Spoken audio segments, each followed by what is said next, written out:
Hello, everyone. Thank you for joining us today for this workshop on building understanding and improving engagement through community benefits plans. My name is Alex Krauka. I'm a Seattle-based consultant for the United States Energy Association. For those of you who aren't familiar with USEA, USEA is a nonprofit educational association, apolitical as well, representing kind of the full gamut of the energy industry, whether it's fossil fuels, renewables, nuclear, everything in between. Very much agnostic towards fuel source, and an association very much focused on energy education. USEA has projects across the world, pretty much on every continent except for Antarctica and Australia. We do this through a variety of cooperative agreements and programs with the U.S. Agency for International Development, Department of State, and then, of course, the U.S. Department of Energy. So the program that we are hosting today's workshop through is called the Consensus Program. The Consensus Program seeks to educate the public, policymakers, industry, and other stakeholders and build a consensus on the benefits of and requirements for CCUS and other carbon management technologies. Think carbon dioxide removal, methane emissions mitigation, sustainable and domestic development of rare earths critical minerals. Much of what falls under FECM's umbrella, we seek to support them with. We do this through a variety of activities, such as briefings and workshops, such as today's. We will put out a series of reports and white papers throughout the year with some of our subcontractors, such as Battelle and EPRI and a few others. And then we also have a monthly news clips that we put out to help keep our stakeholders informed. Just a quick logistical note. This is being recorded. We will plan to post the recording on our event page on usea.org in the coming days, as well as copies of the presentations. However, it will take a couple of days, so just be patient with us there. For any questions or comments, please feel free to submit them in the Q&A box at the bottom of your Zoom window. We do have time built into today's program to address questions and comments. And we have, I believe it was 723 registrants. So I expect there to be a lot of conversation going on in that chat box, and we will do our best to address as much as we can. We do have a packed program today, so I am not going to go through speaker bios just in the interest of time. However, we do have copies available on our event page. I'm just going to read through our list of speakers here. We're honored to have Dr. Jennifer Wilcox, Principal Deputy Assistant Secretary at DOE's Office of Fossil Energy and Carbon Management, kicking us off. Then we have Jill Capitosto, Energy Justice Liaison at DOE's Office of Clean Energy Demonstrations, Kelly Romer, Program Advisor of Engagement at FECM, and Samuel Herbert rounding out the DOE contingent, who's a senior EEJ policy advisor in the Office of Energy Justice and Equity. And then we'll take we'll do Q&A and take a break, and then have examples from the field, where we have Barbara McBride, Senior Director of Strategic Origination and Development at Calpine, Jackson Rose, Assistant Director and Geospatial Analyst at the Geospatial Core Facility at Montana State University, and then closing us out is Moana McClellan, Manager at the Rocky Mountain Institute.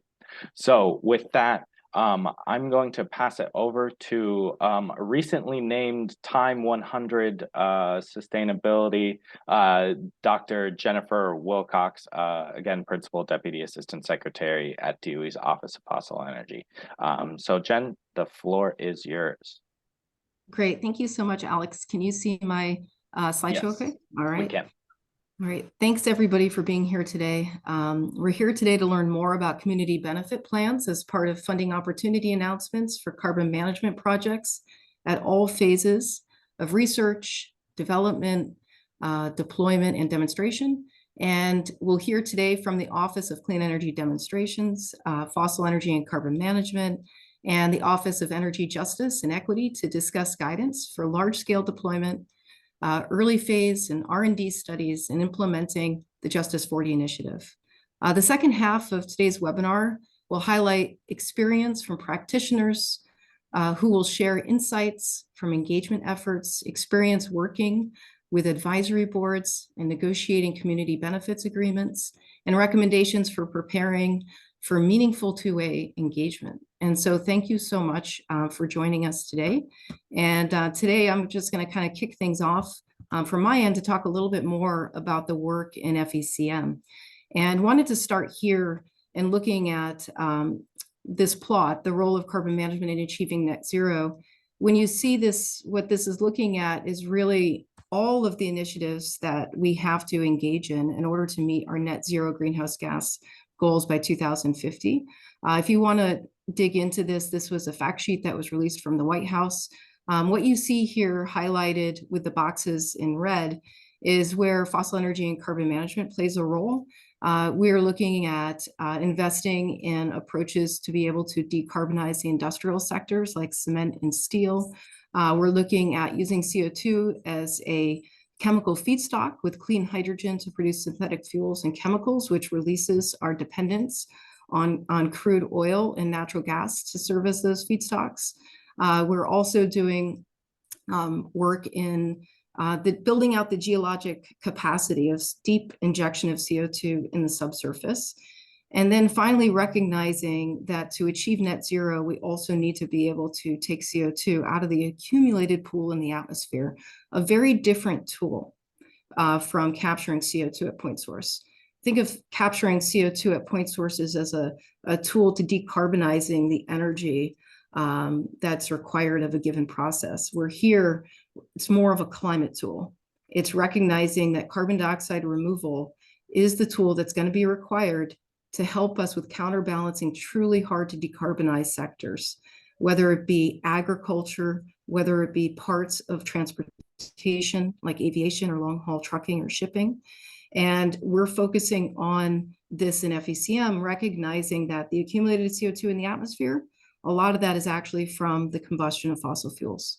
And so really see that is our responsibility and making sure that industry has the tools to be able to move this technology forward. In the spring 2022, we released a strategic vision document.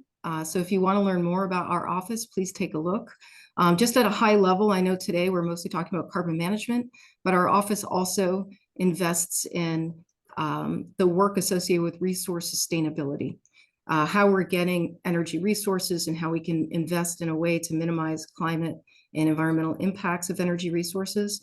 But again, thinking from carbon management, it's more about the downstream of how we use fossil fuels today, our dependence on them, recognizing that there's emissions, not just CO2, but methane and also co-pollutants.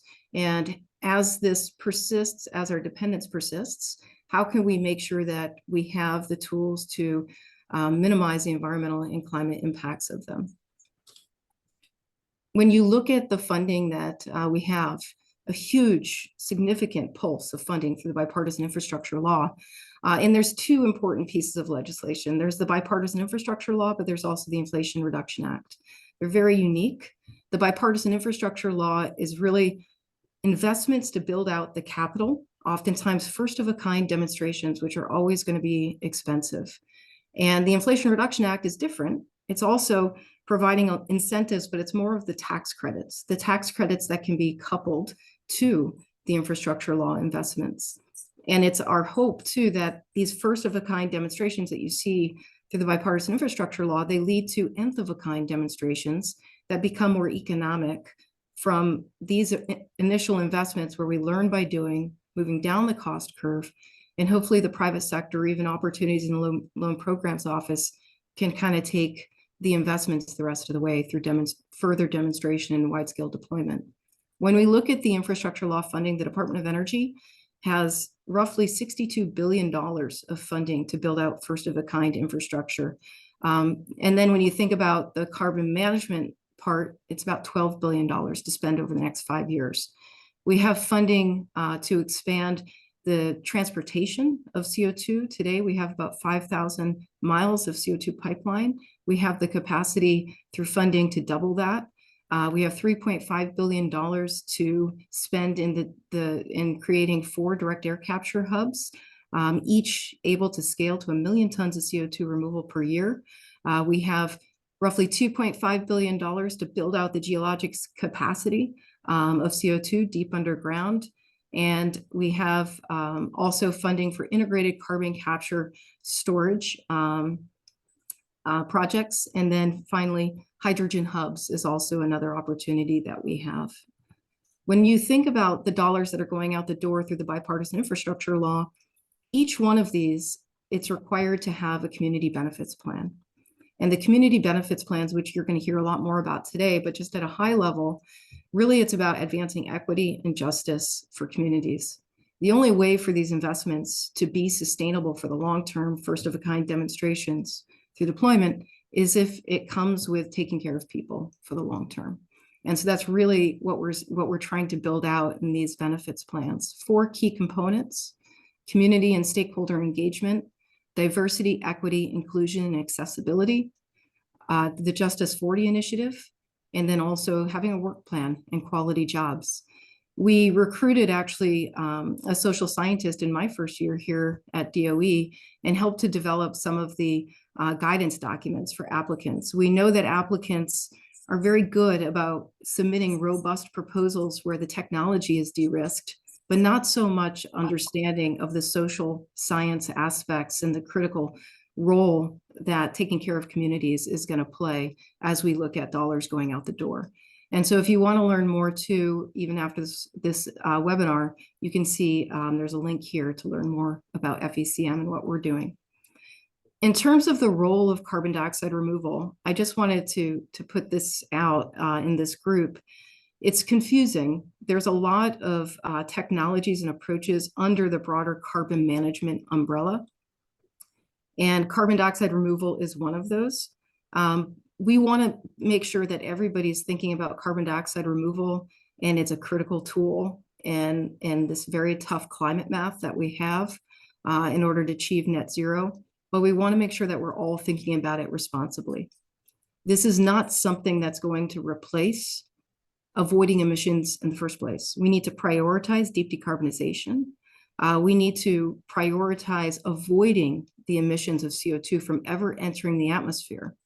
But we're also at a point where in net zero, what it means is what we put up, we've got to be able to take back out. And so when you do the bottom-up calculation of how much carbon dioxide removal are we going to truly need, the bottom-up calculation still puts this on to about a gigaton or billion tons. And today, in terms of durable carbon removal, we're at the order of thousands of tons.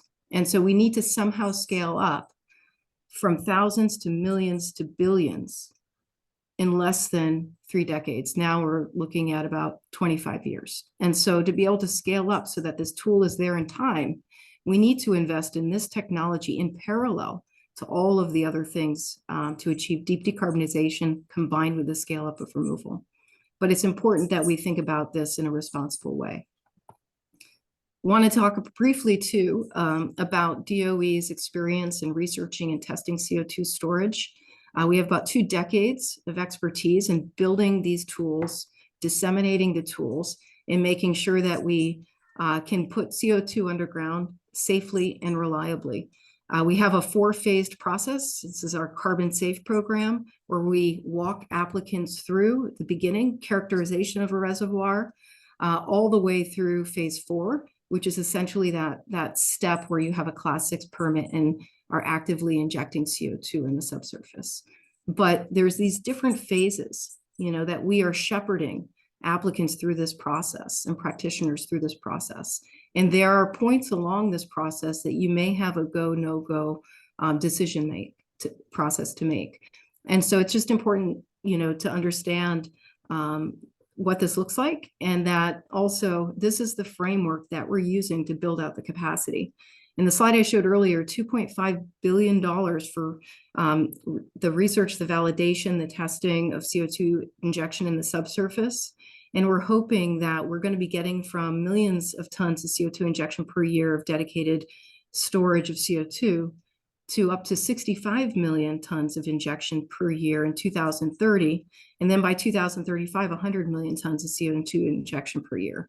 And so that's pretty significant scale up, but it's what's going to be required in order to ultimately return the CO2 back into the geosphere from which it came from fossil fuels in the first place. When we look at the recent funding that we've put out the door, we have funding associated with the direct air capture hubs. We've awarded $1.2 billion for 2 of the 4 hubs, one to be located in Texas and the other in Louisiana. We've also invested roughly $100 million for other projects that are more at the seed or the concept phase or front-end engineering design. So $100 million over 20 projects all across the United States.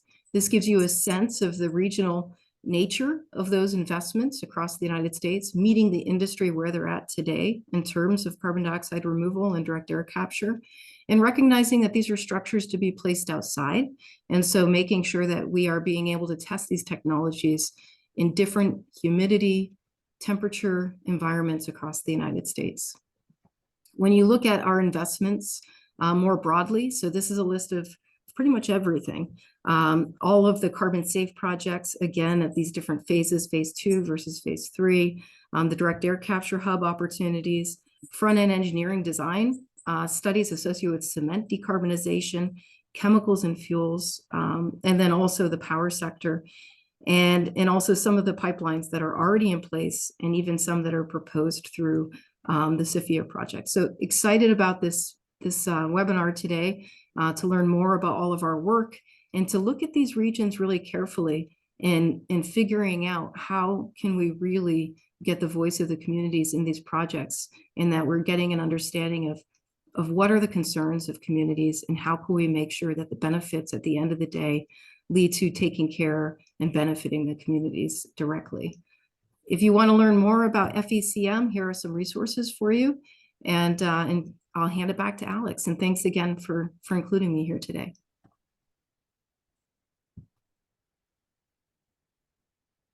Great. Thank you so much, Jen. Really appreciate you taking the time out of your day to join us to discuss the incredible efforts coming out of FECM, much of which have been enabled by the BIL and IIJA, and certainly applaud FECM's leadership in making sure that we include communities in moving forward with our decarbonization efforts.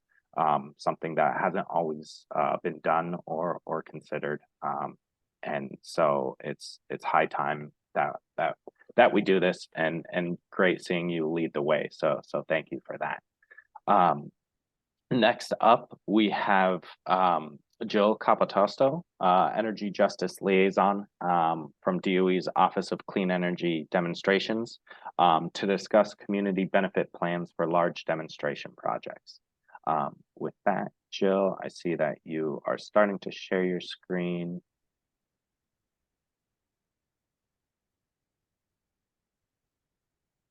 And you are good to go. See the screen? Yes. All right. Thanks, Alex. Thank you. So as Alex mentioned, my name is Jill Capitosto. I'm an Energy Justice Liaison from the Office of Clean Energy Demonstrations. So I'm just going to talk about CBPs, Community Benefit Plans, and demonstration projects. So first, just want to start by introducing Office of Clean Energy Demonstrations, or OCED.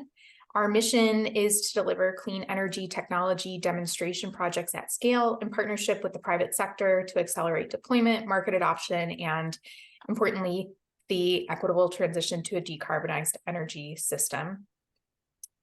So we ensure that our projects advance energy justice, support workers, and build community buy-in by using CBPs. This is all working towards that equitable transition piece for our goal. By prioritizing just and equitable outcomes for communities and workers in our projects, we hope to set a standard for technologies and sectors that we are helping to stand up. where a commitment to community benefits is really a central part of our national energy transition. And this slide just shows that where demonstrations sit and the R&D to deployment, I guess, continuum.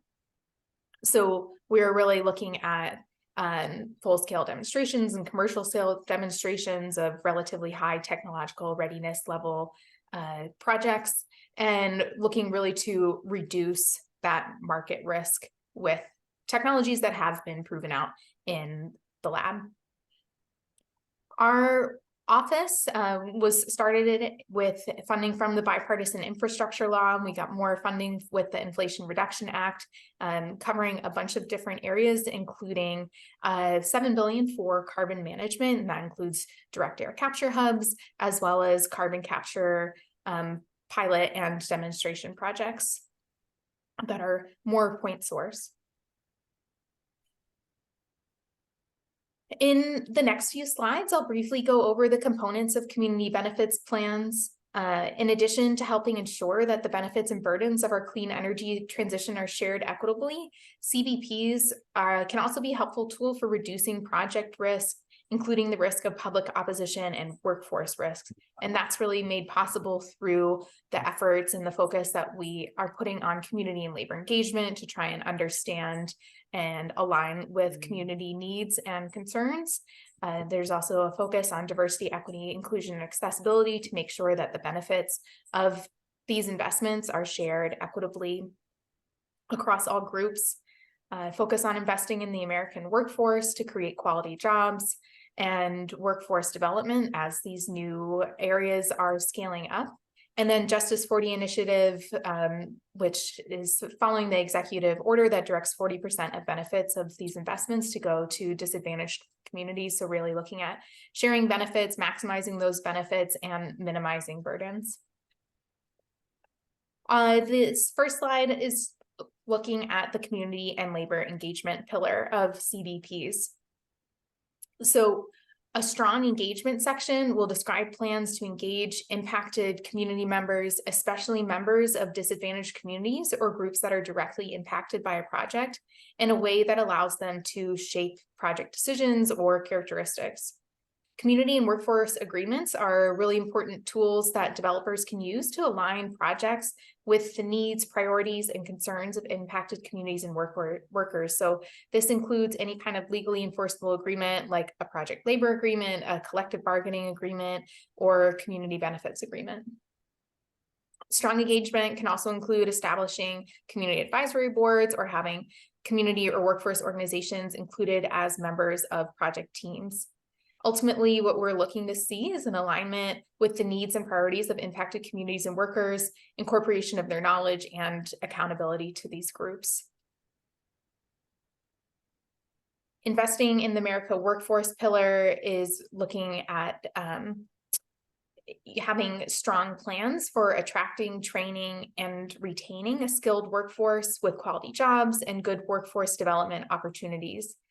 It will describe health and safety plans and include workers in developing those plans. We'll make commitments to quality jobs, to job quality, including high pay, benefits, opportunities for advancement, and the ability to organize or join unions or labor organizations of the workers' choosing. We're in this section, we're wanting to know how many jobs are created, what kinds of jobs those are. Are they long-term? Are they full-time? Trying to look towards creating more of those kinds of positions as opposed to contract positions. Having a strong workforce plan that includes development opportunities is critical, not just to create benefits for workers, especially local workers and communities that are going to be impacted by these projects, but it's also a really critical way, as I mentioned earlier, to mitigate risks for project operations. So preventing stoppage and then looking at workforce development, also making sure that a sufficient and well-trained workforce is available as these industries and these sectors really scale up. The third pillar is diversity, equity, inclusion, and accessibility, or DEIA. A strong DEIA section will make commitments to ensuring that the benefits of a project are equitably shared and accessible. This table on the left really just shows how energy jobs currently are not representative of the US workforce. As two examples, only 32% of energy workers identify as women, or sorry, just as one example, identifies women compared to 47% of the overall labor force. So a kind of underrepresentation of women in the overall energy, electric power generation sector. So a DEIA section can include commitments to hiring individuals from underrepresented groups, as well as those facing barriers to deployment. It can also include goals related to contracting or partnering with minority business enterprises, minority serving institutions, or other disadvantaged businesses. It can also focus on having welcoming and inclusive environments in the organizations that are leading project teams. I mentioned the Justice 40 initiative earlier, but a strong Justice 40 section will show that the project team has a real understanding of the communities that will be impacted by the project and how these communities will be impacted. So this includes having a thorough and comprehensive assessment of the potential benefits and the potential negative impacts of a project.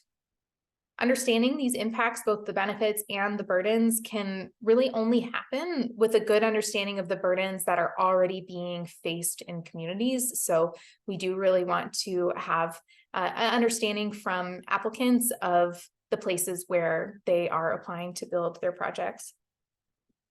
We want to see how the project team will maximize benefits and understand how these benefits relate to community priorities. We also, very importantly, want to see how the team will minimize, mitigate, or eliminate burdens. And you can see as I'm describing this section how closely it's tied to the community and labor engagement section. So really important thing for these CBPs in these demonstration projects is that all of these sections are not treated as separate, but are treated as a comprehensive look at maximizing benefits to communities and workers. Strong community benefits plans will look at, provide clear demonstration that the project can move beyond just assessments to having actionable goals, outcomes, and implementation steps that are supported by adequate resources. Strong plans will have mechanisms for accountability to and transparency with impacted communities and workers. And as part of that, we'll have clear metrics to measure success and progress. They will match proposed actions to the needs and priorities of impacted communities and workers. I already mentioned the importance of addressing all these topic areas in an integrated way. Also mentioned minimizing and mitigating negative impacts and harms, especially to already overburdened communities. It's really important for these plans to outline how projects will create quality jobs and talk about what makes those jobs high quality, that they will also focus on creating equitable access to project benefits, and that they will invest in workforce development. The plans also are not static. They will evolve over the phases of a project to incorporate community and worker feedback and build toward lasting and enforceable community and labor agreements. I mentioned that the plans aren't static, that they'll evolve over phases. So this slide shows the various phases of our demonstration projects and the fact that CBPs are integrated into every aspect and every phase of our projects. So starting with applications, we have the opportunity during the application period to select projects with strong community benefits plans. And then during negotiations, we have another opportunity to work with selectees to strengthen CBPs before any funding is awarded, before moving into phase one. Phase one is focused on developing a detailed plan for the project. So there are CBP actions, activities that will take place during that phase, but that's also a really critical phase for getting deep into community engagement so that project teams can have a clear understanding of the needs and priorities of impacted groups to inform CBPs for the subsequent phases.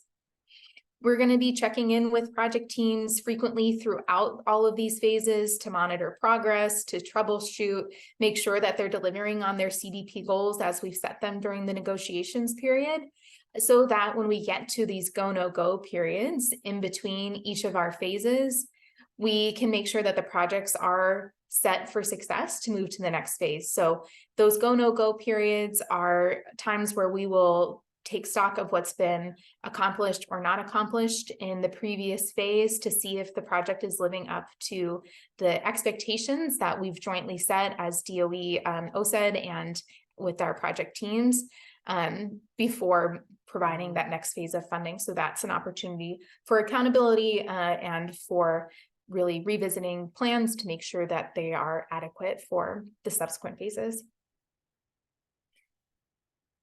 I'll just talk really quickly about this one example of what CBPs look like in relation to one of our programs, the Regional Direct Air Capture Hub. So this program had $1.2 billion in funding, and so far we selected 2 of the 4 projects that will be funding. CBPs accounted for 20% of the overall score when we were looking at applications for these projects to select the awards, and that's pretty standard for most OSED programs. So the CBP content that we were looking for from our Direct Air Capture Hub applicants is all outlined here. A few things that I'll highlight are in the engagement section. We were looking for an assessment of local communities and stakeholders. As I mentioned, really important to make sure that these plans are aligned with what's happening on the ground. We're also looking for commitments to formal agreements and plans for two-way engagement. So something that goes beyond just communicating or informing to really getting feedback and integrating feedback from impacted groups. The workforce section, we're looking for commitments to provide quality jobs and clear descriptions of what makes those jobs high quality. Looking also at plans for workforce development. In the DEIA section, we're looking for strategies to advance DEIA, which could include commitments to diverse contracting and reducing barriers to employment.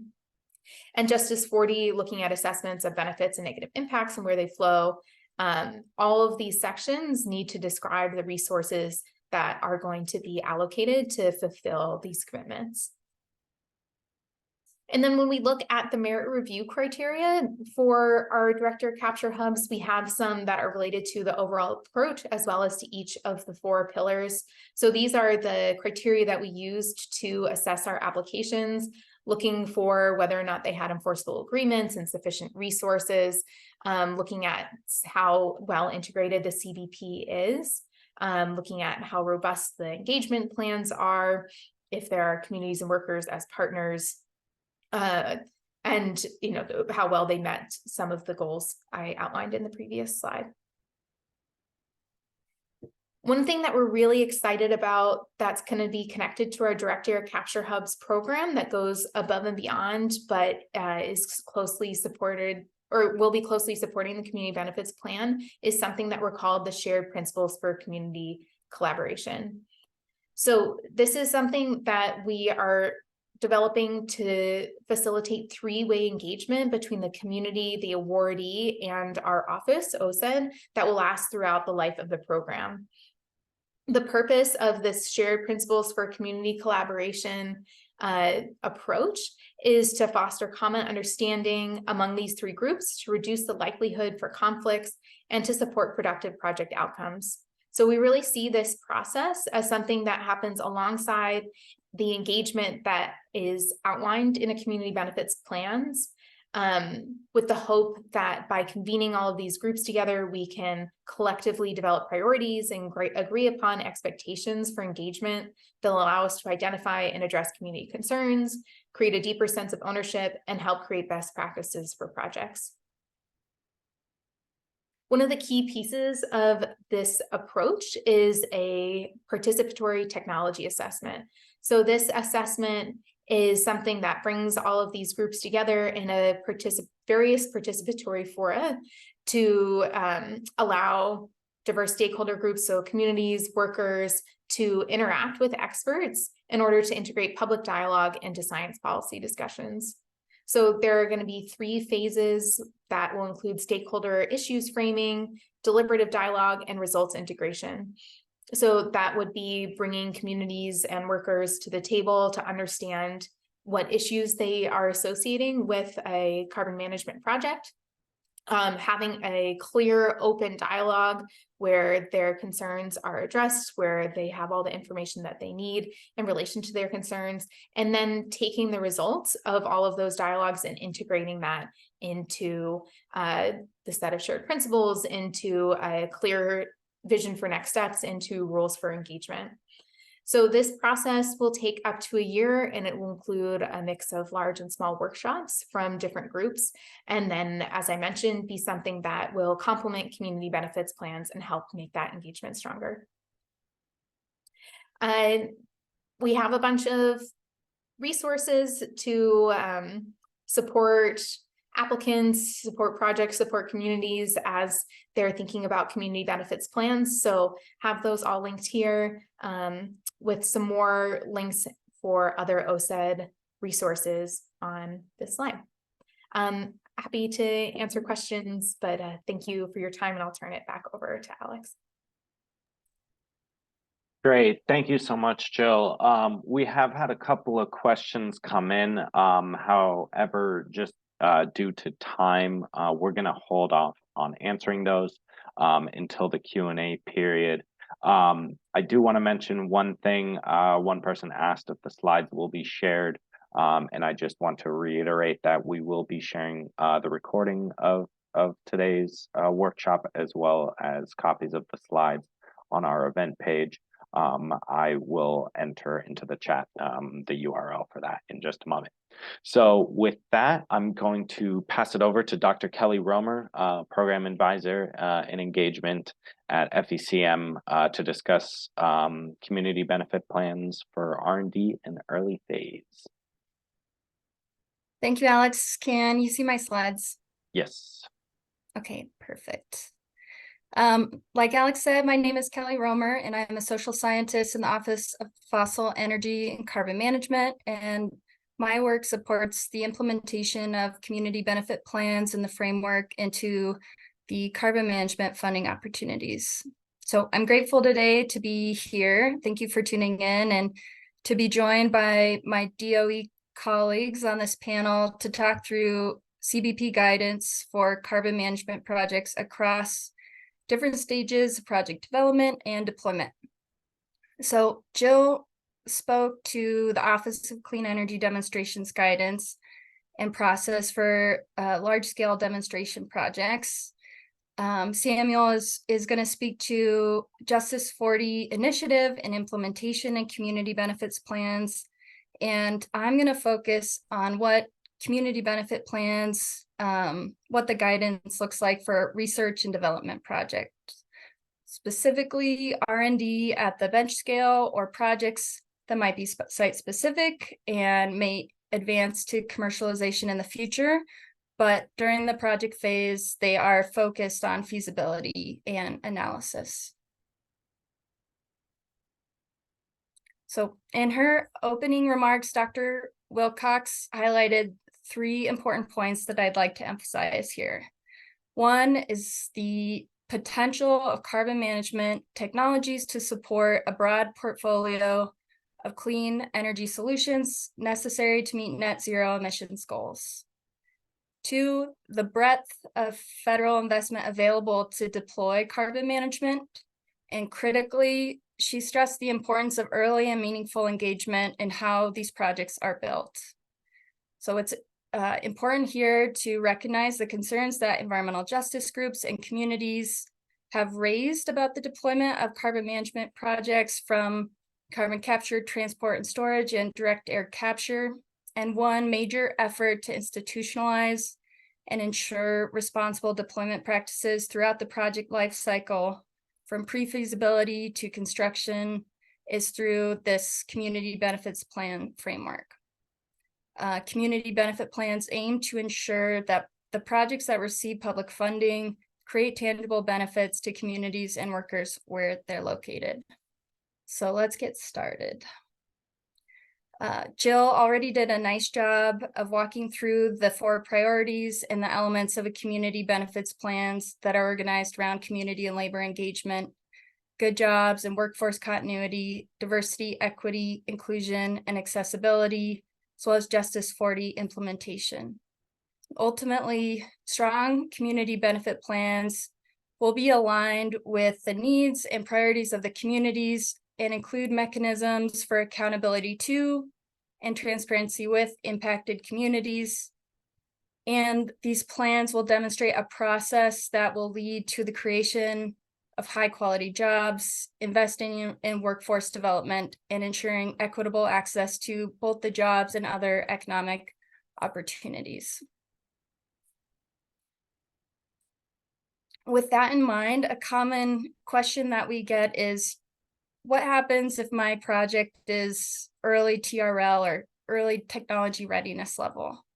So fortunately, the community benefit plan framework was designed with this in mind, to be flexible and recognizing that projects have phases, and Department of Energy invests in multiple TRLs. So Jill had showed a slide of that research, development, deployment, and demonstration, RD, D, and D continuum.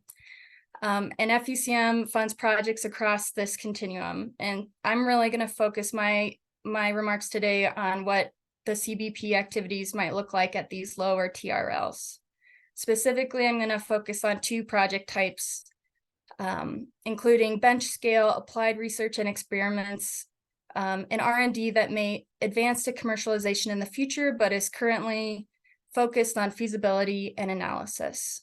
So while this guidance is high level, so this is your note to refer to specific FOAs for the details about the exact requirements needed for your application. And before I dig into what might be different about R&D plans, let's talk about what's consistent across the continuum. So first, as Jill had mentioned, community benefit plans across all phases should demonstrate moving beyond a vision into actionable goals and outcomes. These goals should be based on the information gathered from the initial stakeholder analysis and DEI, workforce, and Justice 40 assessments. To achieve the identified goals, community benefit plans need to articulate a clear implementation strategy with specific and measurable milestones.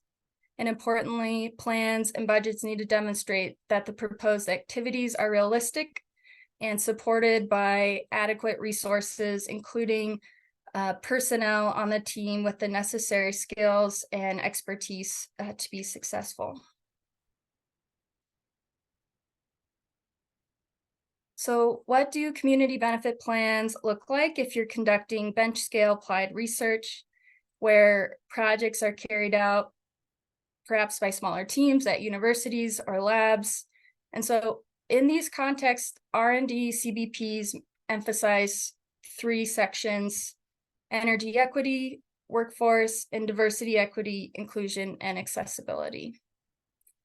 The energy equity and workforce sections emphasize the examination of the future workforce and equity implications of the research and technology innovation itself. A deliverable might be a literature review that examines the broader impacts of the research, or what happens if the project were to be successful. How might deployment support economic development in diverse geographic or demographic communities? And so this might look like or require collaboration or including someone on the project team with the expertise to evaluate the potential equity and workforce implications of future outcomes. Diversity, equity, inclusion, and accessibility is a major focus of the R&D community benefit plans. This section is critical to creating a workplace that attracts and retains top talent. And FECM's guidance recommends starting with a diversity, equity, inclusion, accessibility assessment for your project to identify the goals and outcomes that you're working towards. Types of the goals might focus on organizational and cultural change, hiring, recruitment, retention policies, and how you think about DEIA in your education and outreach practices. So let's walk through an example. So thinking about community benefit plans from goals, outcomes, and implementation. In this example, you're a principal investigator applying for funding to test a bench scale CO2 capture process. And a review of your past outreach activities shows that findings have been reported exclusively to project funders or published solely in academic journals. And the project team sets a goal to disseminate their research findings to a more diverse audience. One outcome, it could be to establish a relationship with a minority serving institution in your area and share results with students and faculty. And a specific and actionable implementation strategy might be to contact a specific number of departments or programs to see if there's interest in sponsoring a research visit to a lab for their students to learn more about the research itself, but also careers in the field.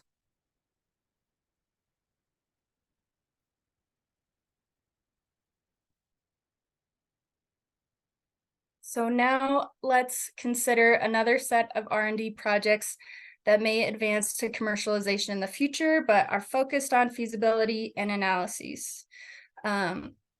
These types of projects may include activities such as geological analysis, feasibility studies, site characterization, front-end engineering studies. And for these projects, community benefit plans need to address all 4 sections. And at this stage, plan requirements emphasize the importance of dedicating time and resources to that research analysis and early engagement with community and labor stakeholders. Developing strong agreements, as Jill was, highlighting some of those gold standards of community benefit plans, developing those agreements that reflect authentic partnerships and community priorities takes time. And here, this is opportunity to lay the groundwork for those future phases. Plans should describe how the team will conduct analyses and early engagement, and what the approach will be to incorporate community input, how it will be solicited and integrated into the project design and approach. So let's walk through an example of a project focus on feasibility and analysis. In this example, a project team is applying for funding related to geologic carbon storage, complex feasibility. One goal outlined in the workforce section aims to understand the potential workforce implications of the project and if it were to advance to commercialization in future phases. A specific outcome of the plan is to complete a workforce assessment to understand opportunities, needs, and identify potential workforce development partners. An implementation strategy would identify the member of the team leading the analysis and their qualifications and the process for data collection and assessment. So this example highlights the importance of information gathering through the research and engagement to better understand local context, build relationships, and inform those future engagement activities and that strategy. So today I shared some high-level recommendations for how to think about the process of developing CBPs for research and development. As I said earlier, it's designed to be flexible and respond to different community contexts, technology types, and phases of development. For those applying, I want to encourage you to be creative and use this application requirement as an opportunity to integrate meaningful participation as early in the process as possible. So there's a saying that if you've met one community, you've met one community, and every place will have different questions or concerns, priorities, or what benefits might look like. And there's no better time to start developing that understanding than now. And so as we work in our office in FECM and conduct our own engagement on carbon management, we will do our best to share what we learn along the way. The report here on the right is a summary of findings from a series of community-centered workshops conducted in different areas of the country where carbon management activity is expected. Here, there's outlines of different, question, concerns, or sentiments about the technology, or places where they have a deeper understanding of the science and technology. So encourage folks to check that out. And lastly, a few more resources for plan development. Dr. Wilcox mentioned the resources on FECM's Societal Considerations and Impacts page. Please check that out for specific guidance around each of those sections of the plan.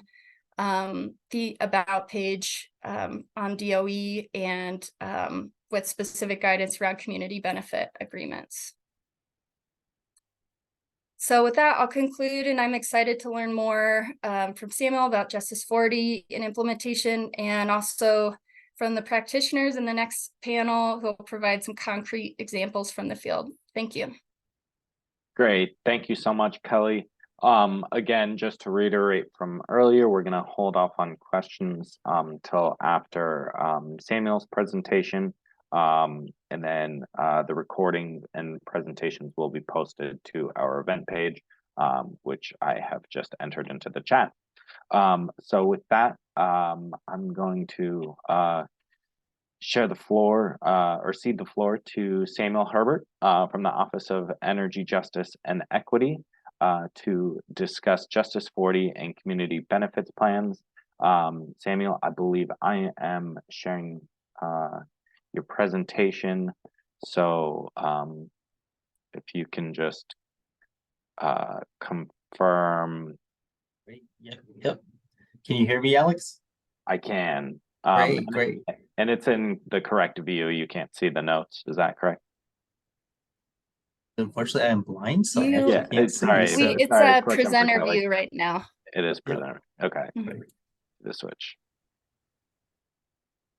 Kelly, is that good? Yep, looks good. Okay, perfect. Samuel, the floor is yours. Great. Thanks so much, Alex. Thanks, Kelly. As Alex mentioned, my name is Samuel Herbert. I'm a senior policy, environmental, and energy justice policy advisor within the Department of Energy's Office of Energy, Justice, and Equity. I'm really excited to be here to talk about Justice 40 and community benefit plans. And so on this next slide, I just have some verbiage here that is from the executive order that President Biden signed into office within the first few weeks of taking office.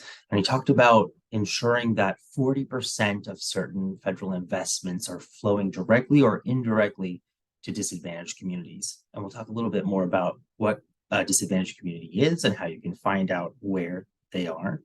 But one of the things that Dr. Wilcox discussed was talking about benefits within the communities and ensuring that benefits are realized by the communities where the projects are occurring, but also how can they live beyond the benefits, beyond the project. And I think that's a great way to think about it when you're approaching a community benefits plan from that Justice 40 perspective. On this next slide, you're going to hear every now and then, if you look at the Justice 40 executive order, or you hear the dialogue, you're going to hear a little bit about the covered programs, the Justice 40 covered programs. And you'll see on the left side of this slide that there's different indicators of what constitutes a covered program. I won't go too into those, but you'll see like there's things that deal with climate change or other aspects dealing with clean energy. But you'll see that the Department of Energy has a large volume of covered programs, 23 program offices, 144 covered programs. I think the takeaway here is, if there's any questions at all, any of the funding announcements you're going to see here are covered, and they're covered programs within the Justice 40 context. And all of the bipartisan infrastructure law funding or the Inflation Reduction Act funding that you heard Dr. Wilcox discuss. Those are part of the Justice 40 initiative. So again, it's thinking about that 40% flowing back to these disadvantaged communities and ensuring that they're directly or indirectly flowing to them in an equitable way. On this next slide, these are the 8 policy priorities. If you were to read the executive order, you'll see that there's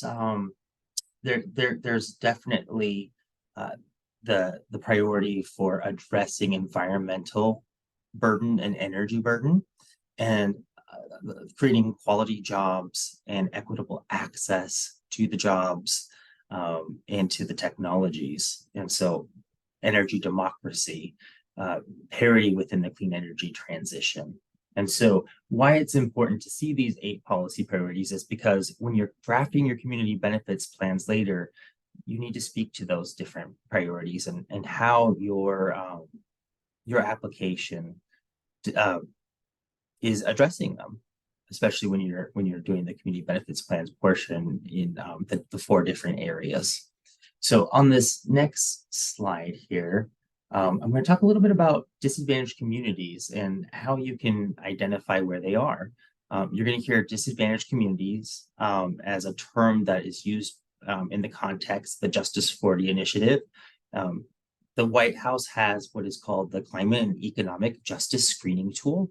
You can Google it. It'll take you to a website where you can plug in a zip code. It's a geospatial information data system that takes different criteria into account in identifying where disadvantaged communities are.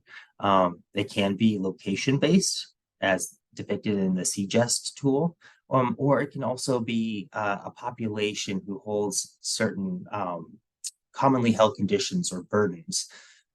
But in the context of the CGEST tool, good things to know is that it takes socioeconomic information such as income and other factors such as pollution or other types of burdens that are realized. And it takes all of that information. And when you plug in a zip code, it can help you to identify if a project that you're working on is located within a disadvantaged community.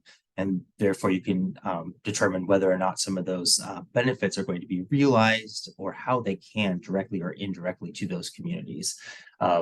It also is noted when you go onto the website that tribal reservations are considered a disadvantaged community in their own right within the tribal boundaries. So just things to consider. But this is an excellent tool as you're planning to produce your community benefits plans.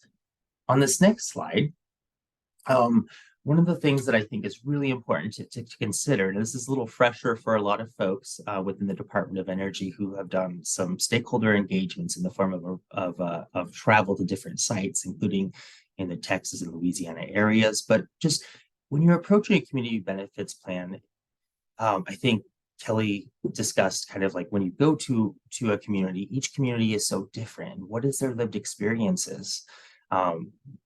Within certain communities, such as in Texas, there are certain communities where they see a lot of abandoned oil wells, orphaned wells. What is the trust what is the trust like between parties? What is the environment?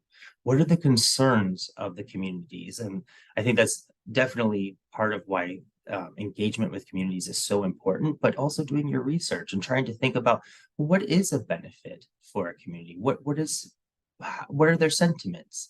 And trying to identify and hear the lived experiences and voices of the communities and identifying what a benefit would look like. And so I try to encourage folks to think outside of the box when you're drafting community benefits plans in terms of just being creative, innovative, and trying to find what real benefits might look like that would be meaningful to the community. So on this next slide, there's a little bit of information about Justice 40 as a whole when you're writing your community benefits plans. And you are required to identify the disadvantaged community where the project is located or where it's expected that the benefits would flow to. And so you'd also need to identify SMART goals things that are measurable, trackable, and you have to be able to speak to the how it would be a benefit and when those benefits are expected to occur. And then what does it mean? And go into as much detail as you're able to, because that really helps to really relate to those reviewing the different proposals to better understand how the communities are going to benefit, and then include any types of negative impacts or cumulative impacts that a community might experience based off of the project.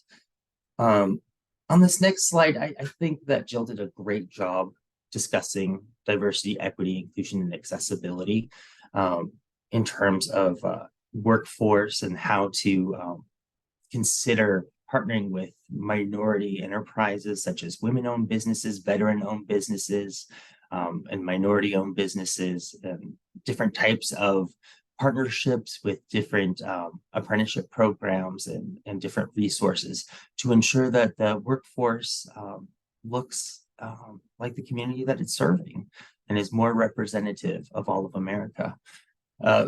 You'll also see on this that there's different opportunities of different ways that you might consider diversity, equity, and inclusion. I think a lot of those were covered, but there are some areas that could be considered in thinking outside of the box in terms of what are those barriers to those quality jobs. One of the policy priorities within Justice 40, are there ways to alleviate those types of burdens? Consider things like is transportation to and from the training site or the work site something that might be incorporated as an allowable cost because it's included in the community benefits plan. And also think of DEIA in the context of your stakeholder engagement, and outline things that you might do. Is there childcare that's being provided when the meetings are being held? Just there's a lot of different things that you can think about. And it's really important to spell that out because the reviewers of these proposals won't know it unless you spell it out. And we really want to better understand the great work that you're planning to do and how you plan to do it. And ensuring that those barriers are addressed really does help the communities to have a voice, to be represented, and to realize those benefits. With the training and the jobs and different things that the community receives, those benefits can outlive the project itself. And so just think about what types of benefits can be experienced by the communities. And I think of this last slide, I just wanted to ensure that folks have my contact information. If you have any questions, you can always reach out to me by email. I do like hearing from people. So I think I'm going to turn it back over to you, Alex, and I appreciate everyone's time.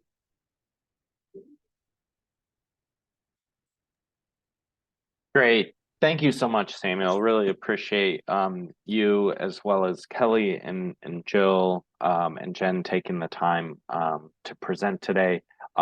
We have all of a sudden had a lot of questions come in. So we are going to dive right in. The first and some of the questions have also been answered already in the chat directly. So I'm going to start off with those that are still kind of open. So the first one is, will impacted communities have a chance to inform go, no-go funding decisions? If so, how?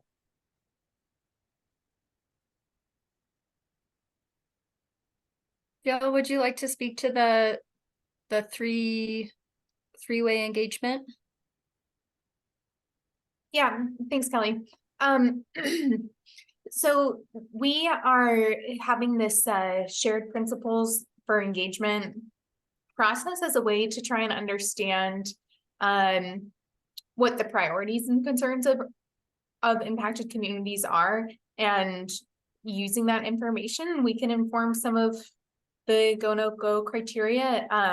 Some of that criteria is going to be set internally based on the assessments of impacted communities, and then also just some of the requirements related to community benefits plans. So it'll be tied to things like their use of mechanisms to have accountability to their communities, their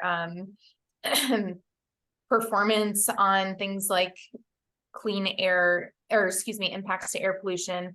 So some of it is going to come specifically from just community benefits plan structure, and some of the requirements that we have there. So that's, I guess that the short answer is that there's not going to be a direct way, at least that we have it structured now, for communities to get to have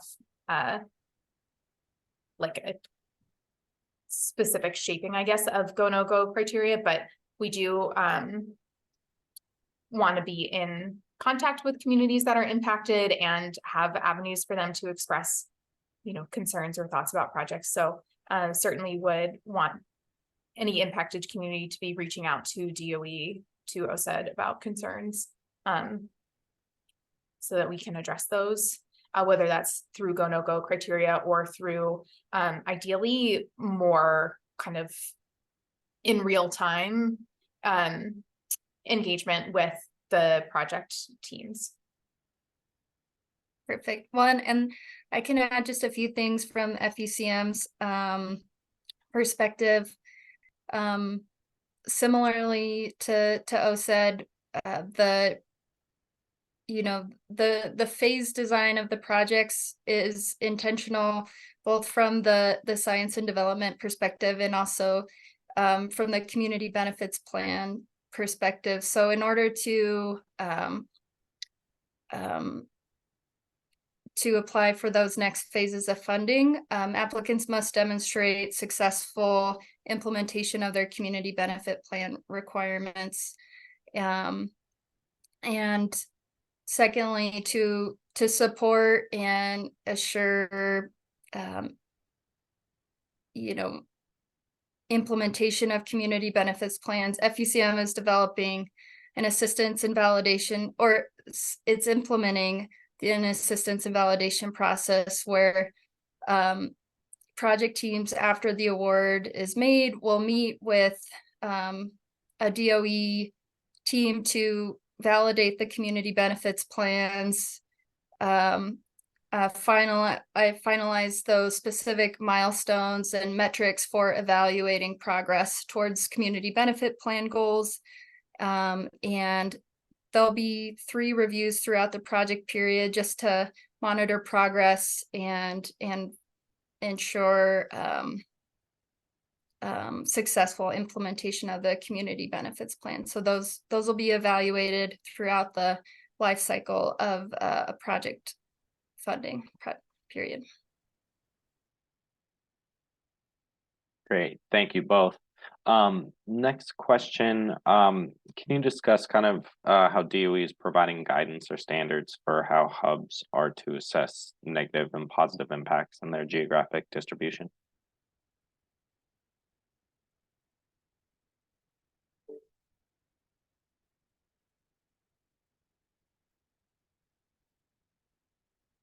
I'm going to say maybe that's a question that might be better answered at a later date. So we'll make note of that. Or Yeah, Jill, I'll just say that to that one, as Kelly and Sam mentioned, the impacts to communities are really going to depend on the community in question. So we are trying to really focus on the context when we're thinking about measuring benefits and negative impacts, but there will be some kind of standard things that we're looking at related to like air impacts to air, water, health, jobs, all of those kinds of things. So it's a mix, I guess, but it's going to be taking a lot of the language that's in community benefits plans and then applying it to a local context. Got it. Each one will need to have a large degree of customization, so not too many plug and play solutions, if you will, that can be provided. All right, then the next question we have, We have a coal-fired power plant that was recently closed in our county. The utility that owns the facility intends to install a clean energy facility on the former site of the power plant and has said it is in the process of applying for financing from the Clean Energy Financing Program. Unfortunately, the utility has thus far not engaged in robust CBP development with stakeholders in the county. Should we bring this attention to DOE, or should we bring this to the attention of DOE? If so, how do we do so?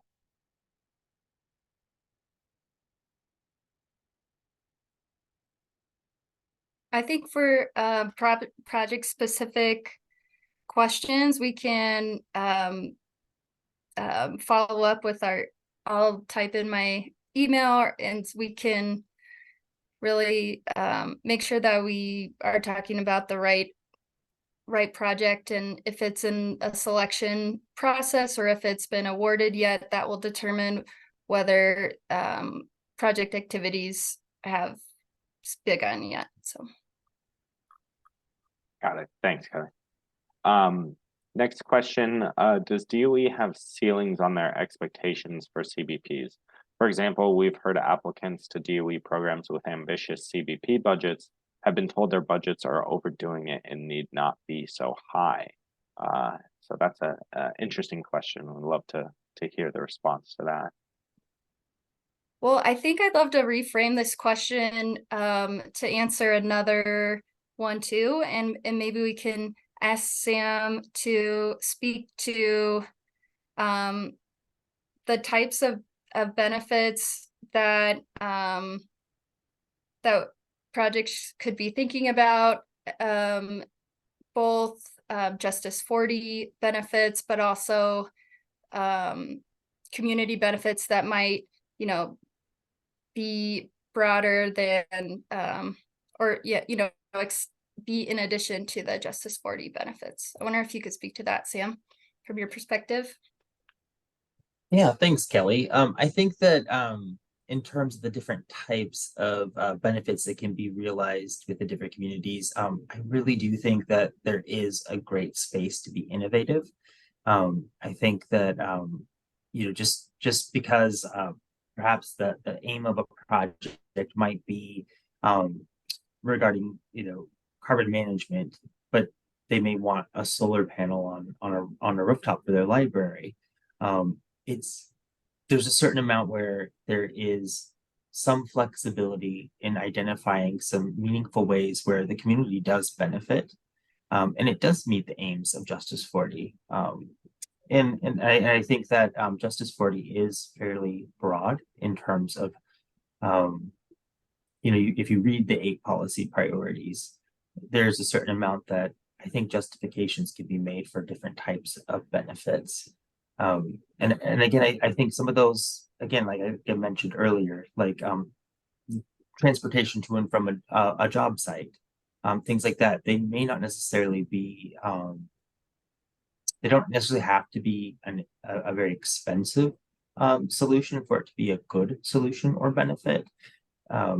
So I would encourage folks to really be creative in different types of benefits that you might provide. It really is specific to the communities and based on an understanding of what is important, what's valuable to a community, and then taking inventory of some solutions that might be incorporated into a benefit. So I would just encourage folks to be creative. And I'll just put in a plug for to stay tuned for our next set of panels, panel presentations, where we will hear about community benefit agreements and processes for developing those in one of our presentations. So stay tuned. And we're gonna have a break here in a couple minutes, but I think it behooves us just to cut into the break a tiny bit. Samuel, you had mentioned the 8 policy priorities, and a question that came in was, is it required that all priorities are addressed within J40, or is it kind of meet as many as you can and do the best that you can? I think that the best answer is provide relevant information I don't think you're going to want to speak to things necessarily just if it's not relevant. But I think that in most cases, most of the priorities, if not all, are relevant in one way or another. And it just is a certain amount of thinking through your project. And instead of thinking that something doesn't pertain to the 8 policy priorities, I'd encourage you to think of how does it tie into those policy priorities, and getting your mind to kind of think more of, oh, my project actually does align in this way. It actually helps to just kind of integrate the spirit of those 8 policy priorities. So I'm not sure if that completely answers the question, but I would encourage you to think about as many as possible, and I encourage you to think about all of them, if at all possible. Great. Thank you, Samuel. And one more question for you. You mentioned that, oh, actually, well, Jill is answering this in the chat. But I think it would be good just to hear a live answer. U.S. tribes, it was kind of unclear whether you said they are or not considered as DAC communities.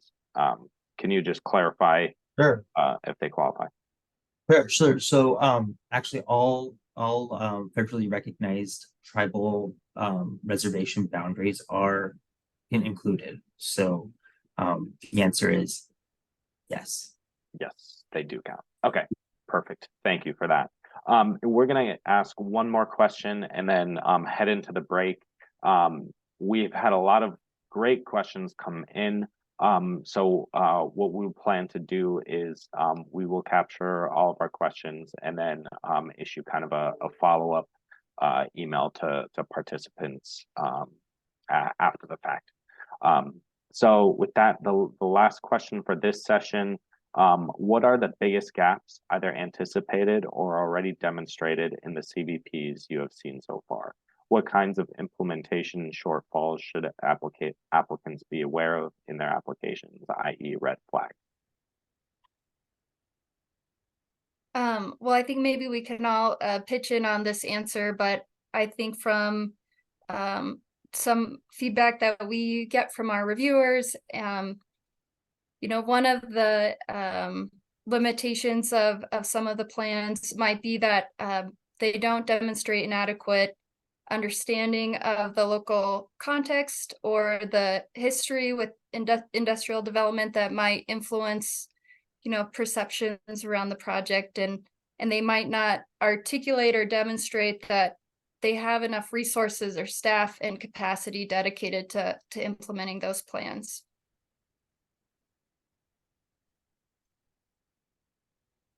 Yeah, and I think to build on what Kelly has said, we are looking for real accountability to those communities. So first having an understanding of who's impacted, and then having some mechanisms in place to really show strong engagement and accountability. So we are really encouraging community and workforce agreements. And one other thing that we've seen in some of our applications that's been lacking is an assessment of the negative impacts and a clear articulation of what steps will be taken to minimize, mitigate, or avoid those negative impacts. I think one of the things that I hear quite frequently is that there's a certain amount where many applications come in and the DEIA portion or the sentiment is very broad and general and generic. And I think one of the things is be as specific as you can, because you may already be doing some of the things that are compelling within a DEIA portion of your plan, but be as specific as possible, and try and ensure that the reader has a better understanding of what you mean, what you're doing, because readers aren't going to know otherwise. So that would be some feedback I'd have. Great. Thank you all. As I mentioned, we did go into our break a little bit. So we're just gonna push it back 5 minutes and hit originally been planned for 215 to 220. And so we'll just take it from 220 to 225, give people the opportunity to grab some water, coffee, use the restroom, whatnot. Again, thank you to everyone who's participated so far. Like I said, we had a bunch of questions come in. We will do our best to capture all of them and then get those answered for you after the fact. So with that, we'll head into our break and see everyone in 5 minutes.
All right.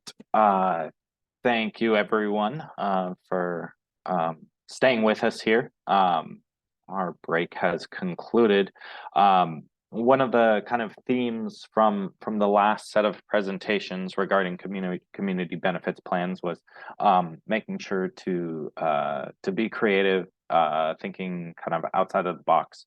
But some of us, I think, are a little more creatively challenged than others, and can use some examples to get those juices flowing. So pretty excited for this next set of presentations and panelists to give us some examples from the field that can hopefully kind of inspire others who may be having kind of difficulties in how they want to develop their specific community benefit plans. So first up to discuss community engagement within CCS is Barbara McBride, Senior Director of Strategic Origination and Development at Calpine. With that, Barbara, you've shared your slides. You didn't even need me to ask you to do so. So thank you for doing that. And you are muted, so if you just want to unmute yourself, and the floor is yours. All right, sorry about that. Still trying to figure out all this Zoom stuff. We're used to using Teams. But anyway, hey, I'm Barbara McBride. I am the Senior Director of Strategic Origination and Development at Calpine, and have worked at Calpine for almost 23 years. I wanted to thank DOE for giving me the opportunity to discuss such an important topic as community engagement. Community engagement is important, if not the most important part of the project development. I truly believe that successful project development cannot occur without partnering with the local community and workforce. We have been developing the Sutter Decarbonization Project for quite some time, and excited to talk to you about some of the successes and challenges that we have had.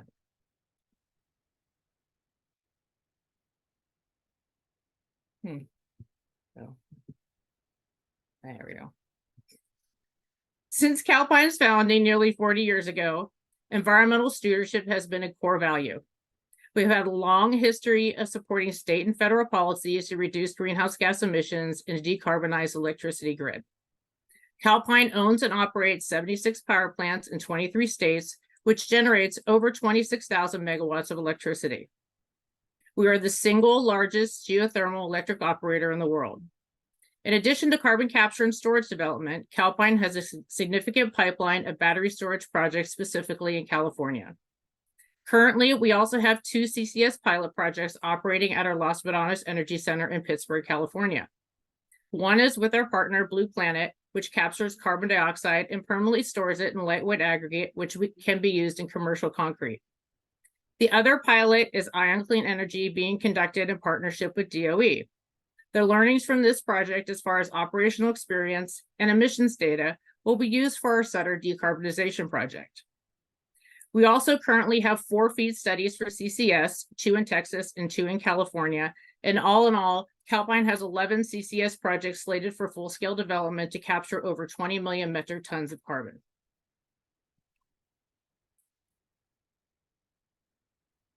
Community engagement is the cornerstone of the community benefits plan and development and implementation, as you heard from Jill earlier. And this is why it's important to understand the why of community engagement. The picture here is a preliminary rendering of our Sutter Decarbonization Project, which is a carbon capture and storage project at a 550 megawatt natural gas combined cycle power plant. Community engagement, including thoughtful collaboration and especially listening, leads to positive outcomes for both the project and the community. For example, during our development of our Russell City Energy Center in 2010 in the city of Hayward, we negotiated the first federally enforceable greenhouse gas limit on a power generation facility to respond to local environmental concerns, and provided funding for a new library as part of the community benefits agreement. Even though we have done extensive community engagement in the past, true integration with the community is an ever-strengthening skill, and we are continuing to learn. To start community engagement, first we must determine who the stakeholders are. If you did research on the Sutter community, you would find that the area is mostly rural. It has Punjabi and Hispanic cultural influences. Education is focused on trade skills, and the county is about an hour from Sacramento and struggles with job access and unemployment. In addition, a fun fact in the Sutter County is that it's home to the Sutter Buttes, which is the smallest mountain range in the world, but the views are very important to the community members. As we took a closer look at our impacted community, we realized that we had stakeholders outside of the Sutter community.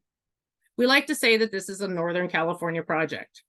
Our project will serve power customers in Sacramento area through a power purchase agreement with SMUD. Labor will be a critical partner for the project and will be included in all phases of the project from development through construction. In addition, because of the size of the workforce, the representatives' workers will be coming from many counties throughout Northern California, including Contra Costa County, where the Los Medanos CCS pilot is located.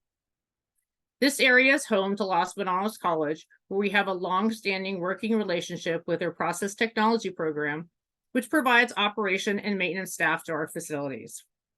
Ion Clean Energies recently hired a graduate from this program as an operator for the CCS pilot. Our plan is to expand this program and use it as a model and work with Yuba College, which is near the Sutter facility, to expand their workforce development program. In addition to expanding our area of influence, this also allows us to expand our stakeholder engagement resources by piggybacking off the trust and well-established programs that SMUD and our other Calpine power plants already have in place.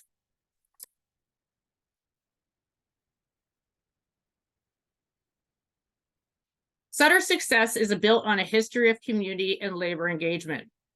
This is a long-term relationship with the Sutter community and where we've built trust over time. Beginning in 1995, while developing the Sutter Energy Center, we engaged with the community around what was important to them. Levee improvements and water use were at the top of the list. The project responded to the community by using air cooling instead of traditional wet cooling, and we entered into a community benefits agreement to provide funding to the Starbin Levee project in partnership with the state. In 1998, engagement with labor yielded the first project labor agreement ever for a California power facility. It was so successful, it's still a model for project labor agreements today. As we started the journey into CCS retrofit, we built on these successful, enduring relationships to continue that two-way communication with Calpine and members of the community. We started our initial community education and outreach with very high-level conversations about CCS to community supervisors and key neighbors over 2 years ago, and started full-scale engagement in about September 2022. Flexibility is key, and what works for one community doesn't necessarily work for another. The Sutter community has evolved over the years, which requires that our community engagement program adapt and change as well. One significant difference is in the past, we've engaged mainly with elected officials and neighbors, and we now are engaging with many more community organizations and individuals to listen to and address project concerns. To help us out with our community stakeholder analysis, we have a community liaison who is a resident of Sutter County and who has lived and served in the community for over 40 years. She has helped to identify areas we need to address, set up meetings with community members and organizations. Last September, we began reaching out to community stakeholders, including neighbors, schools, community organizations, first responders, and policymakers to introduce the project and kick off the feedback process. We have had over 45 meetings with stakeholders and including 2 public workshops we have conducted with the community, one in Sacramento and the other in Yuba City. We actually found that the smaller group meetings work better than the larger workshops to facilitate that two-way conversations and address people's concerns. Interaction with the community requires a multi-pronged approach, which includes education and training, labor, 360 stakeholder engagement. A part of the project, we will be enhancing our internship and apprenticeship programs in order to build a local labor force in partnership with community colleges in the region. The project will be constructed under a project labor agreement and require more than 1.5 million hours of construction labor. Local diverse businesses will also benefit through the construction and operations period of the project through targeted procurement practices. As we did when we built the Sutter Energy Center, the project will be negotiated a community benefits agreement with the local stakeholders, similar to what we did when the project was first built by helping to fund the Starvin Levee project. Most importantly, we'll be utilizing the community feedback we have obtained to directly impact the engineering and design of the project. Ironically, what our initial analysis showed as likely community concerns were not what came out of the actual stakeholder meetings. During our initial analysis, the stakeholder concerns that were originally identified were environmental justice, criteria pollutant control, and business growth. As we started having more focused community meetings about a year ago, the actual community concerns that came up were noise, water, impact to traffic, economic impact, carbon storage permanence, and job creation. Geography also made a difference where the local landowners and the storage locations were mainly concerned about storage sustainability, seismic, and pipeline safety. This was where doing a preliminary research prior to meetings and knowing that the geological storage is one of their main concerns allowed us to bring our storage partner 1.5 to the meeting, who was able to answer the storage questions that the community members had.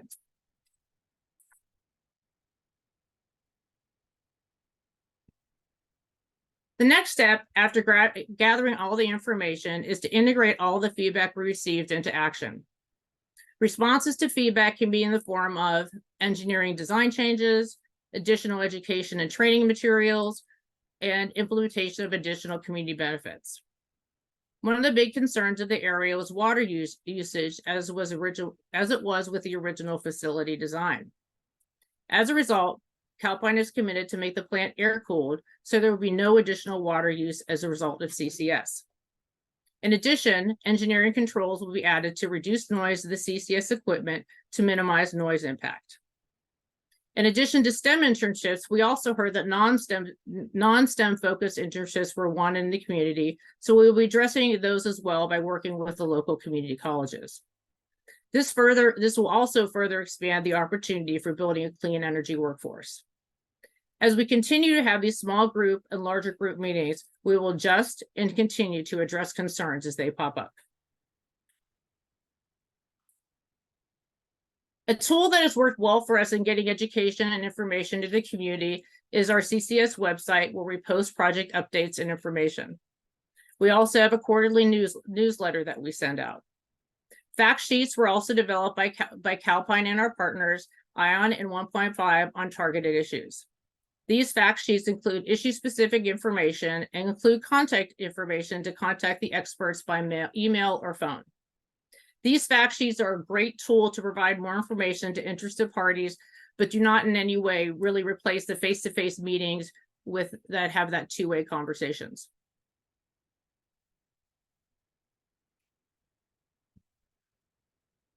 Some tips that we have found useful as you start your community engagement are: be honest and transparent with your audience. This is paramount in building trust, and most importantly, listen to your stakeholders. Continue engagement often and update stakeholders as the project progresses. This is not a one-off task. These tasks take time and continual effort. Remember to meet people where they are at. Make this easy for them. Have the meetings close to where the stakeholders are located. We actually have found that tours of the pilot facility in Pittsburgh and of our Sutter power plant are a really good tool for the community to participate in. Being proactive will help address concerns before they become problems. Having a local community liaison has really been invaluable for our community outreach. This work isn't easy. It will take time, resources, staff, and extensive research. Make sure you have the resources available to allocate to the effort. In addition, make sure you leverage the resources you have available. We are thankful for our project partners like 1.5, SMUD, and ION, who have been really helpful in our community outreach effort.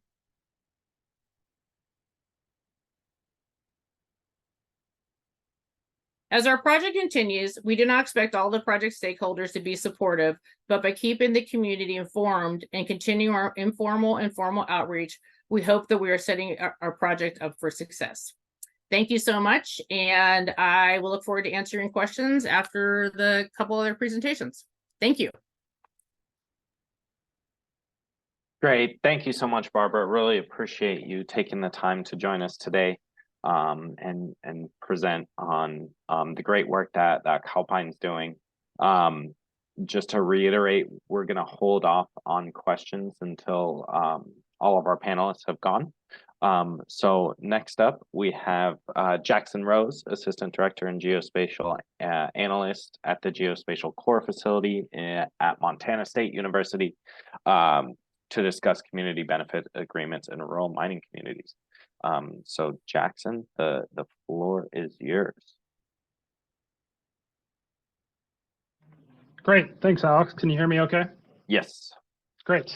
And the slides are visible? Yes, they are. Awesome. Yeah, thanks, Alex and Barbara. That was fascinating. I have several questions myself, which I guess I'll have to hold for the Q&A session.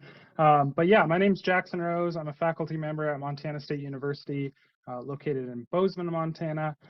Prior to joining the MSU Department of Earth Sciences, I was the executive director for a grassroots group in central Montana called the Marr County Stewardship Council, which is actively negotiating a community benefits agreement with a mining company as we speak. So today I'd like to share some insights from my work in that community, on the ground, in the field, per se, in the hopes that I can highlight some takeaways and some lessons learned that can be applicable across a number of different types of industrial projects in the same vein that we've been chatting about today.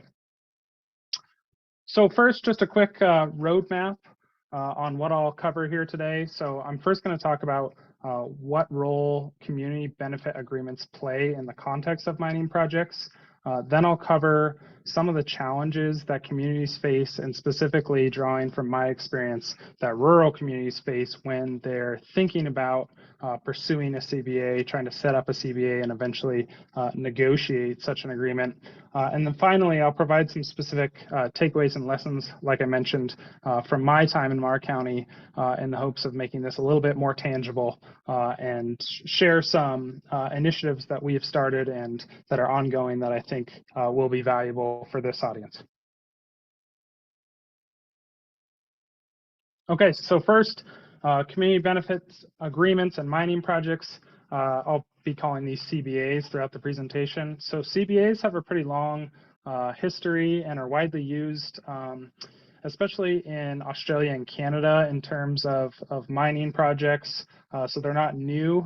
They're more rare and less utilized in the United States, but they are employed in various communities.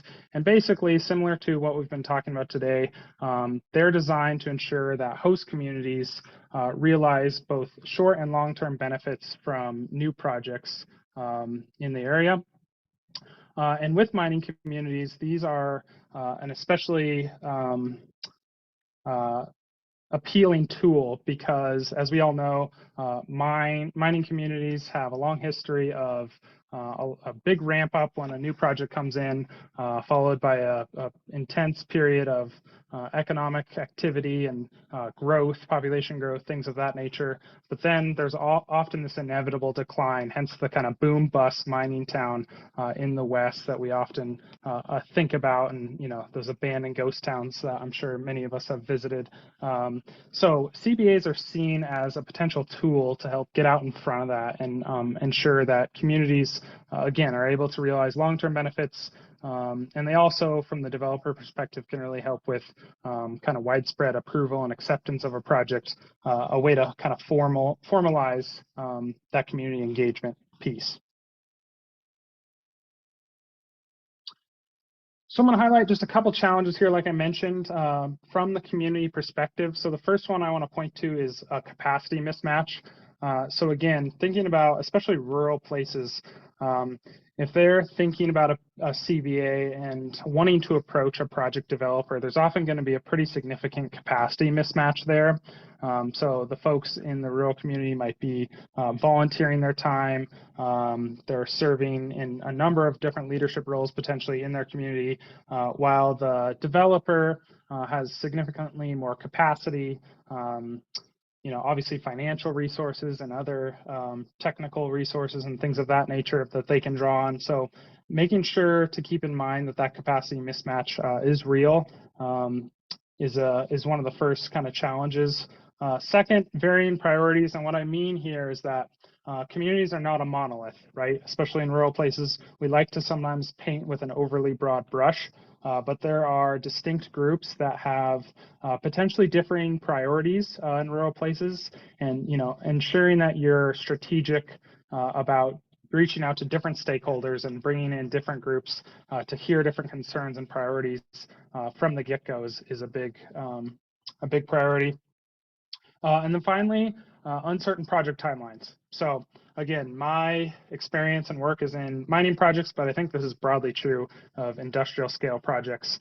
They often, the promised timeline is often not met due to a number of different reasons. That could be, in the case of mining, that's often due to volatility in the price of the commodity. That might be due to something totally unexpected that nobody can predict, like COVID, that significantly delays a project. And construction, as we know, often takes longer than we might originally anticipate or plan for. And for communities, those uncertain timelines can be really challenging, especially when it comes to planning, thinking about revenue streams and community trajectory and growth.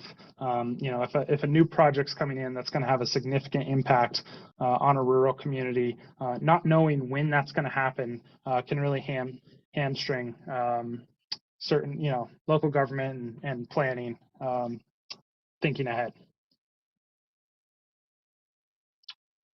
Okay, now that we've got some of those conceptual ideas out of the way, I want to dig into Marr County, Montana, like I mentioned. So if you're not familiar with Montana's geography, Marr County is a very remote rural place in the central portion of the state. So it's about an hour and a half from the nearest airport.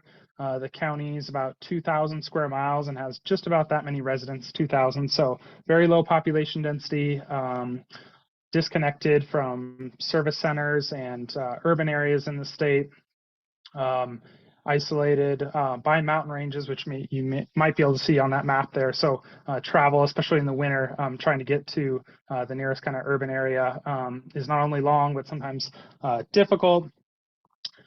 So White Sulphur Springs is the county seat. White Sulphur Springs is a community of about 900 residents and has historically relied on agriculture and extractive industry as the kind of main economic drivers. More recently, it's increasingly become a tourist destination, and the recreation economy in Marr County has really taken off over the last decade or so. However, ag and extractive industry are still kind of big players in the area. And the community is facing the impending development of a underground copper mine, which would be located about 15 miles outside north of White Sulphur Springs. That project, if it proceeds, would mean an employer that's looking, a mining company that's looking to have 250 full-time employees. So you can imagine that for a community of 900, that could be really significant in terms to the impacts on the population and the local school districts, those kind of things. That project is currently the subject of a lawsuit that is under consideration by the Montana Supreme Court. So kind of TBD on the timeline. However, in 2018, the mining company, along with area nonprofit organizations, convened a stakeholder group called the Marr County Stewardship Council.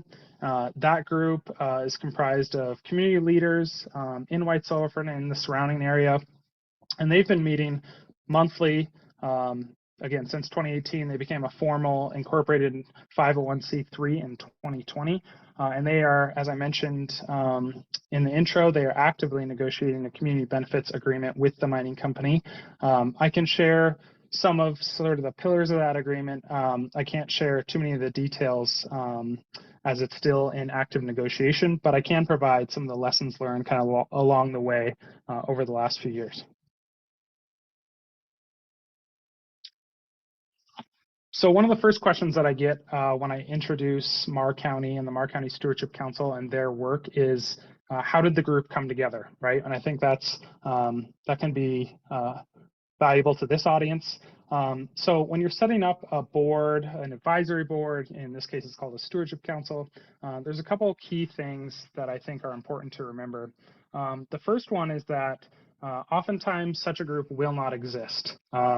Especially in rural places, there are other groups, there's often a chamber of commerce or a community foundation, but there's oftentimes not a group that is appropriate for this kind of interaction to serve as sort of a bridge between a project developer and the broader community. So oftentimes it does have to be a new group. And in that case, it's important to remember that, like I mentioned, rural residents have they serve a lot of different roles. They wear a lot of different hats by nature of, low population density. So in the case of Marr County, the chair of the Stewardship Council is also the CEO of the local hospital. He's been on the school board. He was a city council member. And this story just repeats itself over and over again. So they have a lot of demands on their time. However, in my experience, especially in rural places, although I'm sure this is true in more urban areas as well, residents are really eager to play a leadership role. And if it's something that they think can benefit their community, in rural places, they're all about trying to get their kids to come back and make their community, a thriving, growing place. So they're often very eager. In the case of Marr County, as I mentioned earlier, the mining company played an active role in helping set this group up, but was really clear from the get-go that this group was not going to be a rubber stamp type organization, that they were going to, again, serve as that bridge between the company and the broader community at large and help hold them accountable to the promises that they laid out. So they've already promised to draw at least 50% of their workforce from the local area, and they have local procurement contracts in place. And so they've promised up front a number of these community benefits that the community is seeking, and they wanted to set up a group that was going to help hold them accountable to that. And in that vein, that group then decided to pursue a more formal community benefits agreement. So I mentioned the capacity mismatch as a challenge, so I want to share some ways to help alleviate that mismatch. So first, education about the project. This seems sort of elementary, but I think it really does go beyond the kind of classic project presentation, and Barbara provided some awesome examples of tools to help on the community outreach and engagement about projects, but keeping the community in the loop as far as plans and sometimes public companies are restricted in what they can say, but to the extent possible, making sure that the community understands the kind of key decision points in the project timeline and what might impact the developer's plans moving forward, and those kind of things. I think that has to be active, that has to be iterative, and is not a one-time thing, building off of what Barbara said. The second point, I think engaging and facilitating engagement with peer communities is an awesome tool, especially, so again, drawing on my experience, it's a really effective tool when rural residents can hear from their peers, and it doesn't have to be the community over. So I'll provide some specific examples of what we did in Marr County, but it can be just a community that looks similar to theirs, right? And that face, a similar project potentially, hearing from those folks, meeting those folks one-on-one, and hearing about what they would do differently if they could go back, right? What lessons they've learned throughout the process is a really great way for communities to learn and groups to build capacity. And then finally, I want to talk a little bit about providing support through technical assistance and training. That can be, again, a really valuable tool that can help bridge that capacity mismatch and facilitating the provision of resources to groups that might be unaware or unable to get those on their own. That can be a great way to help build capacity. So I'm going to jump into some specific examples in Marr County here. So I mentioned engagement and education about a project.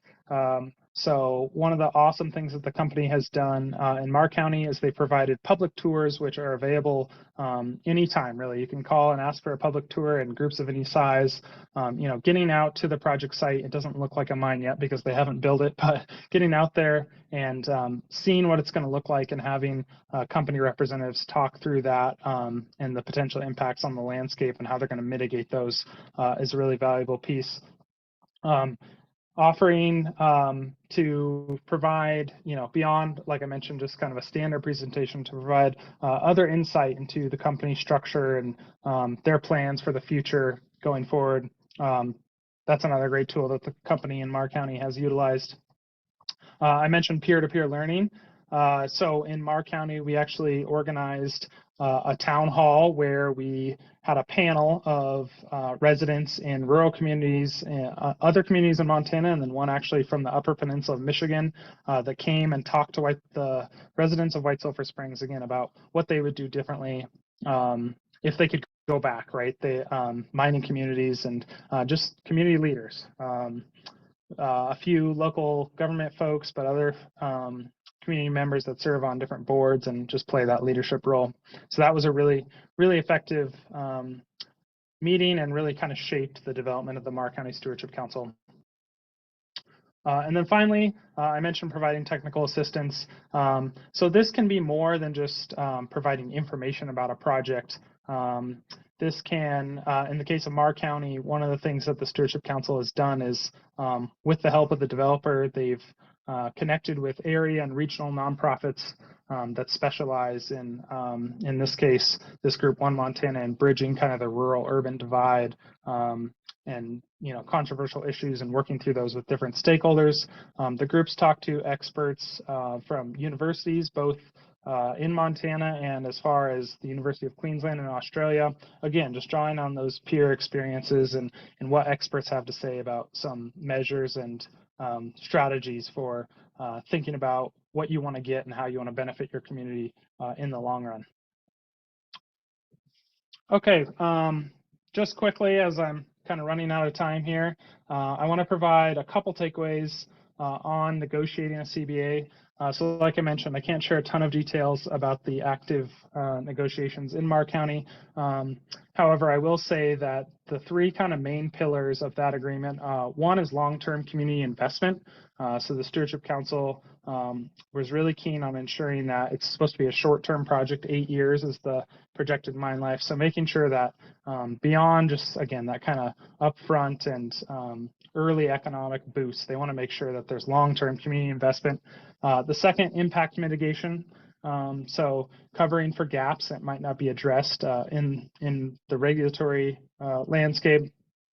And then finally, environmental enhancement and conservation initiatives that can leave the area in Marr County better off than when the developer arrives. So those are kind of three of the main pillars and two takeaways that I wanted to leave you all with. So the first is have a shared understanding of that regulatory landscape. I think in the case of hard rock mining, that's going to look very different to other industrial developments, but making sure that communities understand what the developer is required to address, before, during the permitting cycle, before operations have commenced, and also throughout the life of a project, and then, at the tail end.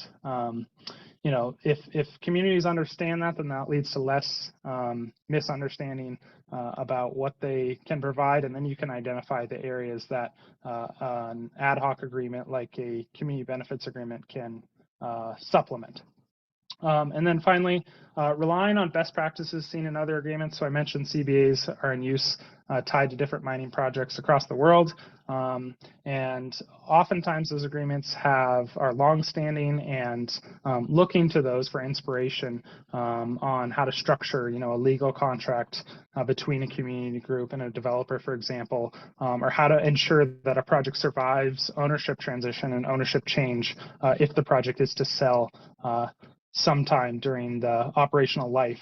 You don't have to reinvent the wheel all the time. These agreements are often or need to be place specific, but there are examples that we can draw on and best practices. So I'm a few minutes over on time. I'll make sure that Alex has these links to a couple, a white paper and a write-up of some of our experiences in Marr County, and I've put my contact information there, and I'm excited to answer questions when the Q&A session gets around. Thanks, Alex. Great. Thank you so much, Jackson. Really appreciate it. As noted, due to time, we will move on to our next and final presentation. We have Dr. Moana McClellan, Community Engagement Lead at Rocky Mountain Institute, to discuss charting the next era in community engagement, developing meaningful two-way engagement strategies in heavy industry and transport. I think this is going to be a super interesting presentation for us to end on. So very excited to cede the floor to Moana. Hi, thank you. Can you all see me in my presentation? Yes, we can. Okay, greatly appreciate you all joining us today, and it's been really interesting presentations thus far. Excited to continue the conversation. I'll just talk briefly. So just to give you a brief roadmap, I'll spend a slight amount of time just introducing RMI. I work on the Climate Aligned Industries program at RMI, and my role is helping corporations develop community engagement strategies. I'll talk through some of the benefits they've shared with me and some of the barriers they've also shared with me, and then have a moment to talk about next steps. So RMI is an independent nonprofit of experts who work across disciplines to accelerate the clean energy transition. And our mission is to transform the global energy system to secure a clean, prosperous, and zero carbon future for all. And I'm in the lucky position of my job exclusively focuses on that for all component. So at Climate Aligned Industries program at RMI, we work through the Mission Possible Partnership, which is a coalition of 4 founding partners, one of which is RMI. And this work is supported by the Bezos Earth Fund. We work across 7 sectors of heavy industry and transport, which represent approximately 30% of global emissions. And currently, our focus areas are in California, Texas, and Louisiana. Over the course the past year that we've been doing this work, we've provided extensive support across a portfolio of 27 projects and lighter touch support across a portfolio of 138 projects. For this full portfolio, the decarb projects represent $250 billion in total capital expenditure and $180 billion in federal incentives. And this represents a cumulative emissions reduced or avoided by 2050 of 1 gigaton. So my team and I have really been supporting heavy industry and transport companies to develop meaningful two-way engagement strategies aligned with Department of Energy requirements. I started in May of this year at RMI, and prior to RMI, I was a faculty member at UCLA. I taught environmental justice, research methods, environmental science, and collaborated directly with environmental justice organizations to center their priorities to advance their goals. So in our work with companies, we really start out by asking them or by relaying the different reasons why we should invest in community engagement. This, of course, is only a few, but one of them is this really is a sea change, both at the federal level and some state levels. This is an historic opportunity to bring environmental justice from the margins to the center of policy and investment. And this is not only driven by a federal top-down process, but also a bottom-up community-driven process. The sentiment on the ground has shifted. Communities are no longer willing to be sidelined. They want to be recognized and included and have a say in the development that impacts their communities. And I'll share a quick story related to that, surfaced by one of the folks at the companies we work with. So he relayed that he showed up for a meeting at a senator's office, and all of a sudden there were a bunch of new voices at the table.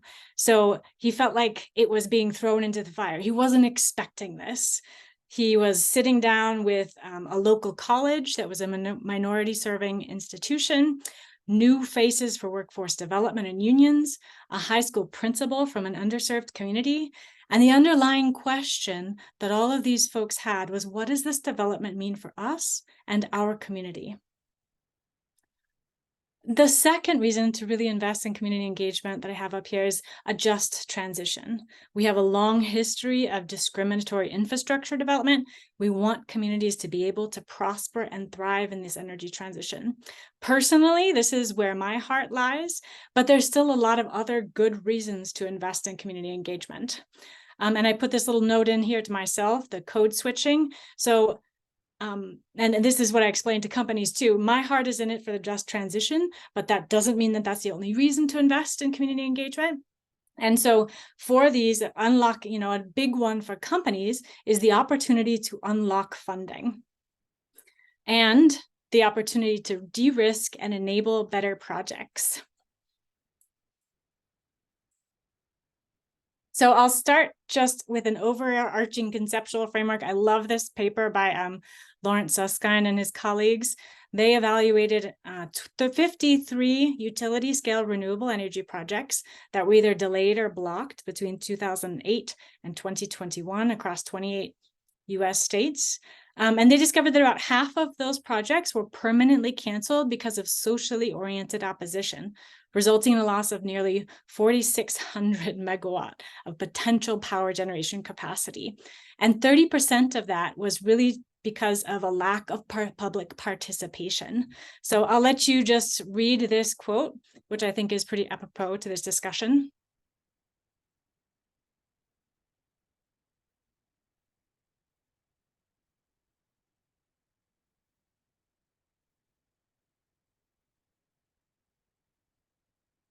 So if you haven't had a chance to read that article, I definitely recommend it.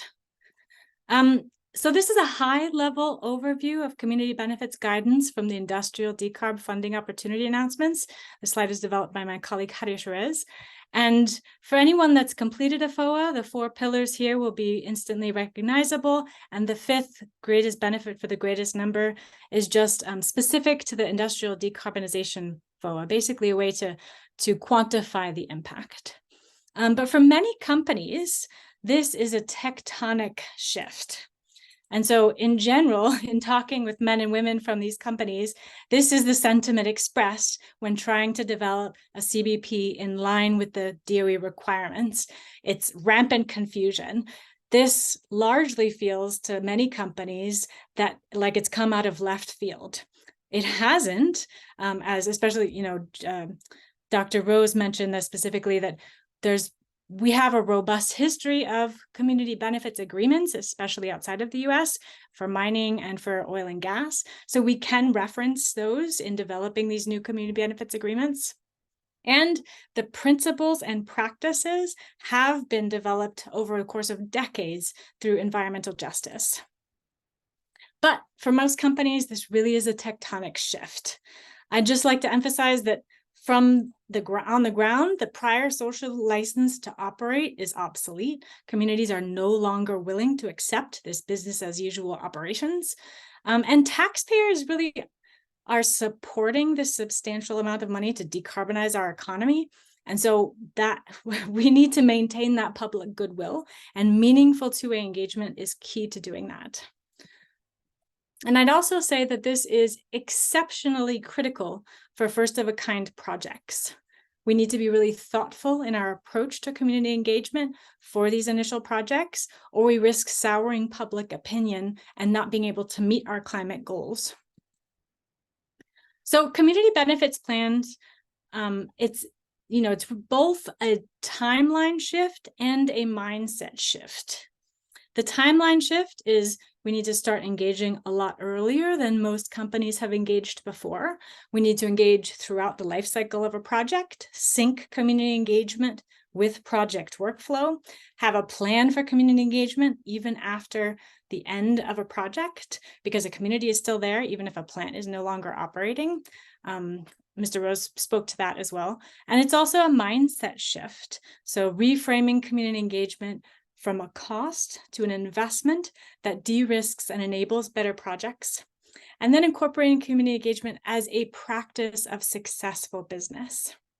I'll spend most of the rest of the time talking about some of the mindset shift that needs to happen. But I'll start here with a story. So, and I'll provide a bit of context leading up to this story. So how I structure these workshops with companies is I like to ensure that there is diverse representation and roles and responsibilities from across a company. So folks from corporate social responsibility, HR, environmental health and safety, engineers, plant managers, government affairs, communications, marketings, engineers, making sure all those folks are at the table. So my team presents contents to get folks aligned around the common understanding of what is being asked, and then dedicated time to have those cross-pollination conversations and dialogue to leverage that expertise across the different roles and responsibilities to develop the best community engagement strategy for a specific company. So that's the kind of the context of our work with companies. And across heavy industry and transport, safety is absolutely central to all of their operations. Safety is not a single line item in a budget. It is in the DNA of the company.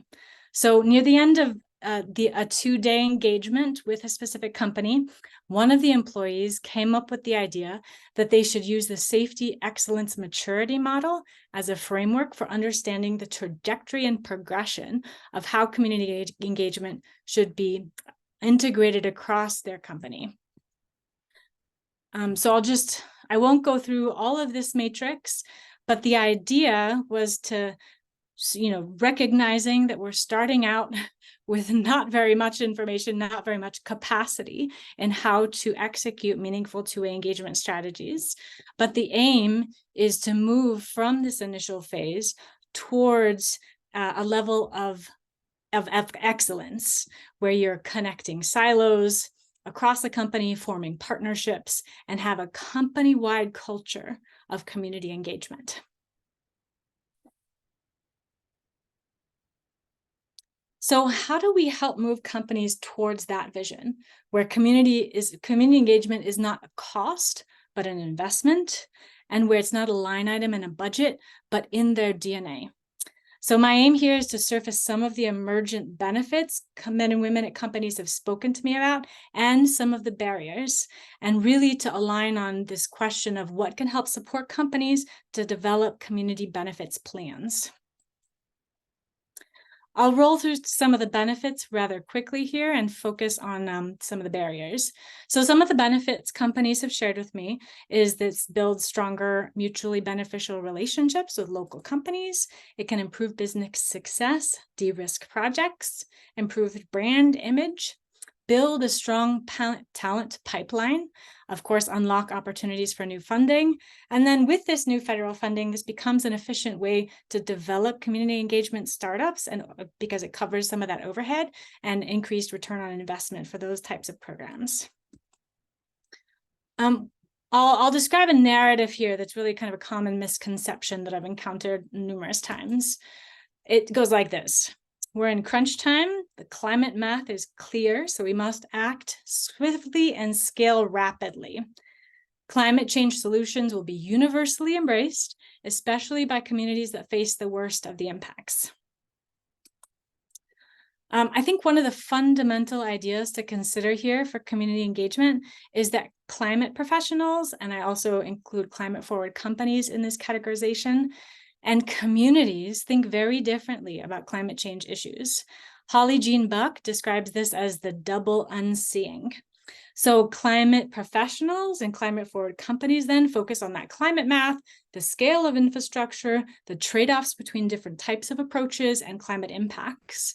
While many communities and public, on the other hand, focus on common sense environmental priorities and sustainability issues. So, clean air, clean water, open space. The need for local agency to determine the trajectory of new projects, and local economic impacts of climate policies, whether those are positive, negative, or both.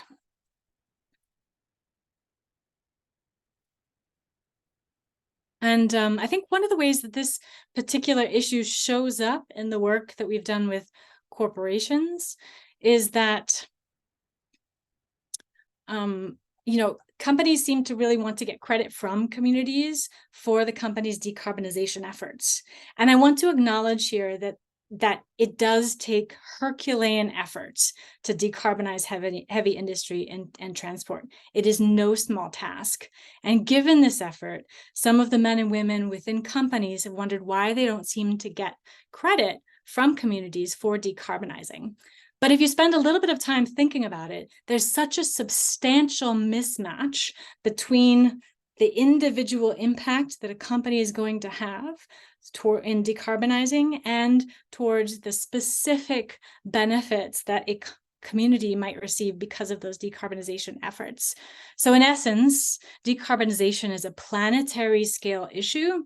So the per unit benefit that a community living near an industrial plant receives from that particular industrial plant decarbonizing is not significant.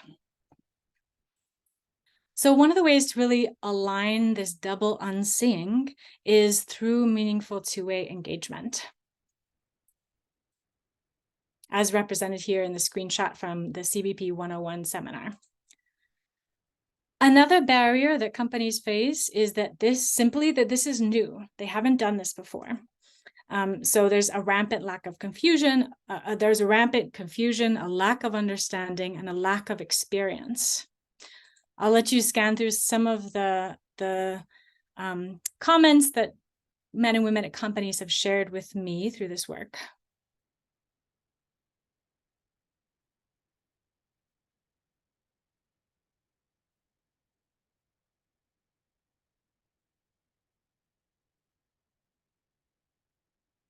Another thing I've noticed is that most companies have programs that contribute to communities. So, for example, charitable donations, fundraising events, employee volunteering programs. My point here is not to diminish these contributions. These are substantial. One of the companies I worked with was instrumental in donating needed supplies after the Maui fires here in Hawaii. These are great things to do for communities, but these efforts usually do not constitute meaningful two-way engagement processes with diverse stakeholder representation. Another barrier companies are facing is who will actually do this work. Not many companies have dedicated staff with the background and skill sets to develop and execute a community benefits plan in line with the DOE requirements. So for the work we've done so far, I've seen kind of two approaches that companies have taken. One is to hire external consultants to help them develop that community benefits plan on the FOAs. And a second is to task current employees with developing these sections. Often these are employees from corporate social responsibility, human resources, government affairs, marketing, or communications.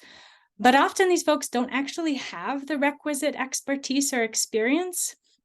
And one of the issues I've noticed, and this is even beyond companies, just in general, is that there seems to be a kind of a false sense of security with our understandings of these terms. So our colloquial understandings of these terms give us this like false confidence with these concepts, but the concepts actually possess a richness and depth that goes far beyond these colloquial understandings. So community engagement is a discrete skill set. And if we're tasking folks without that experience and expertise, this will lead to issues in the quality of the community engagement initiatives. And it also just surfaced here that there's also a lack of capacity in the system at large. So there's going to be a system-wide bottleneck because so many companies are trying to ramp up these efforts at the same time. So one of the projects that me and my team are pursuing funding for in partnership is trying to develop out a community engagement certificate program where we can train professionals to advance community engagement in alignment with the DOE requirements.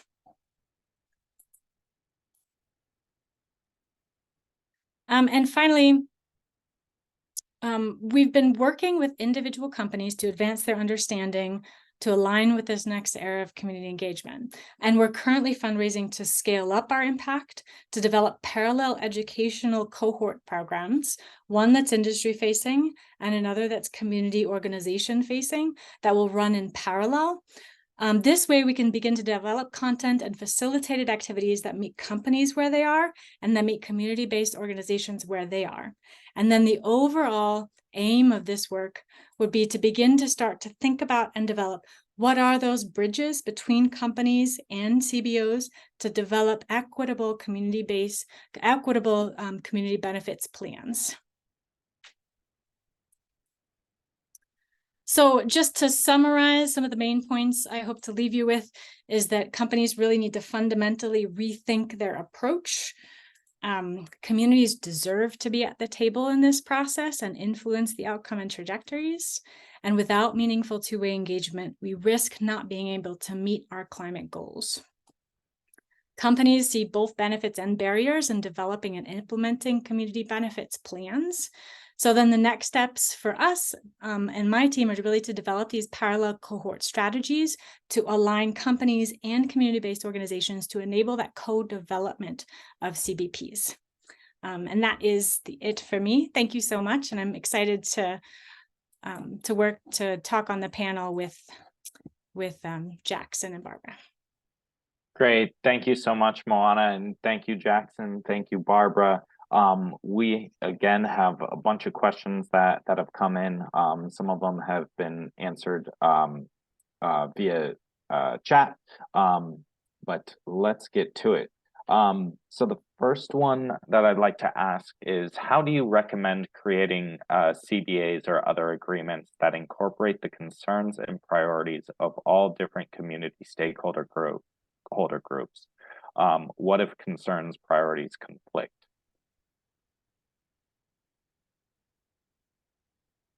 Yeah, I think I can start, and then happy to let Moana or Barbara weigh in as well. I think doing some stakeholder mapping is absolutely crucial to understand which groups are present and which groups,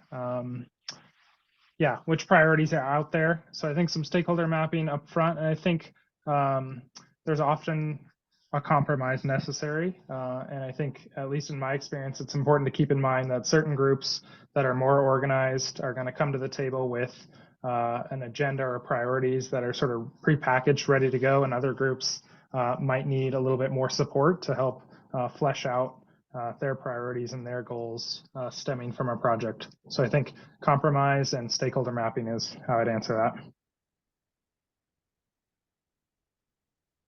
Yeah, and from my perspective, it's more understanding where those concerns are coming from, and and trying to really realize, if you try to understand where the community concerns come from, and then, like Jackson was saying, like try to reach some compromise based on all that information together. That's kind of how we go about it. Thank you, Barbara. Moana, did you have anything you'd like to add to that one?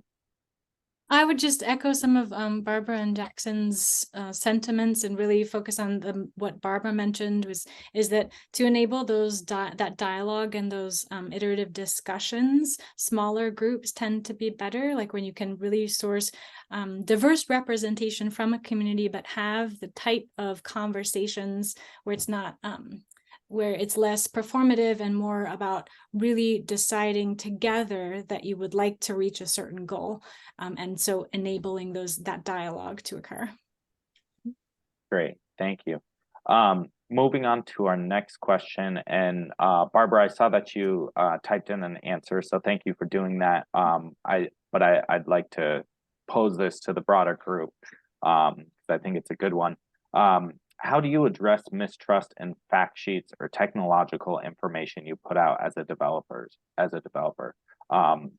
If communities don't view it as neutral or unbiased?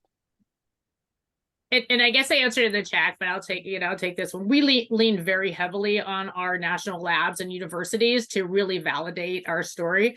I mean, there is so much information on the internet. It's like the internet is a great tool, but it's also can be a very bad tool because not all the information is really factual. And so what we find ourselves doing is really trying to counteract some of the information on the internet that's not necessarily fact. And so and we use our national labs, universities to do that in fact sheets, but also have them come to some of our workshops And, you know, even our small group meetings, it could be like 2 or 3 people, but we'll have a representative from like Lawrence Livermore Lab come to the meeting to really, to make it more credible. Thank you. Jackson, I see you nodding in agreement, and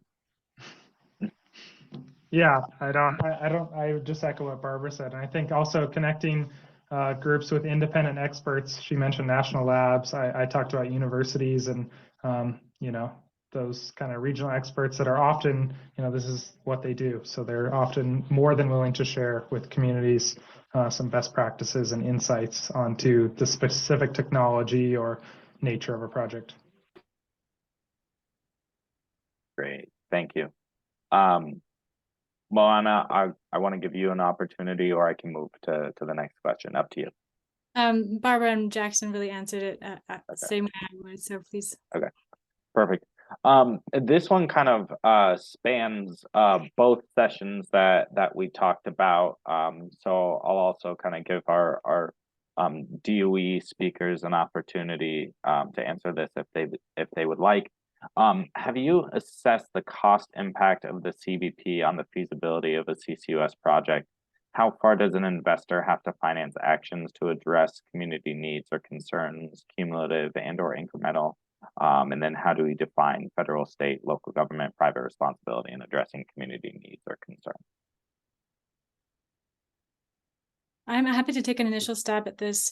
One of the companies I worked with conducted a manpower analysis for the work that they were doing and estimated that it would be approximately 5 to 7% of the overall grant in order to develop out a department focused on community engagement, because it's not, I mean, you need to think about the entire company. What are the roles and responsibilities and departments that need to lean in to be able to execute a community engagement strategy across a company? And so it's the friction in creating that. It's making sure you have the specific expertise required that you can actually develop and execute a community benefits plan. So, and I also have heard from companies that, you know, this right now that cost is being offset by the DOE, right? But a lot of the companies are thinking about this in a broader sense. What happens after that funding is no longer applicable? And so they're thinking about it like, you know, what is the cost overall of doing this and setting this up? And I'd also say that's a limited way of thinking about it too, because that doesn't incorporate the brand intangibles. It doesn't incorporate like the benefit of a solid workforce pipeline. It doesn't incorporate people who want to work at your company because of the good that your company is doing in communities. So I think we need to step back and think about an expanded scope of costs and benefits, and not just like, what's the cost of this, but how can this investment in community engagement ensure the success not only of this project, but of our company more broadly? Mm-hmm. Yeah, I think that's a great point that you make about kind of, you know, looking at it from a broader scope. I think in addition to what you said or what you mentioned, what is kind of the cost avoided of, you know, not engaging with the community, and what do those costs look like if you don't engage in a proper process and end up in legal battles and all that. Yeah, so in the Lawrence Susskind and colleagues paper from 2022, they didn't specifically evaluate what it cost to have 50% of those projects canceled, but I've posed this to companies like, what do you think it costs to have that 27 utility scale projects canceled? What does that cost? Mm-hmm. And can you think about community engagement as across your portfolio of projects as a risk reduction, and how much money is that going to save you? Mm-hmm. Exactly. Barbara, Jackson, I don't know if you have anything else to add. I don't think our DOE folks do, so I can certainly move on to the next question.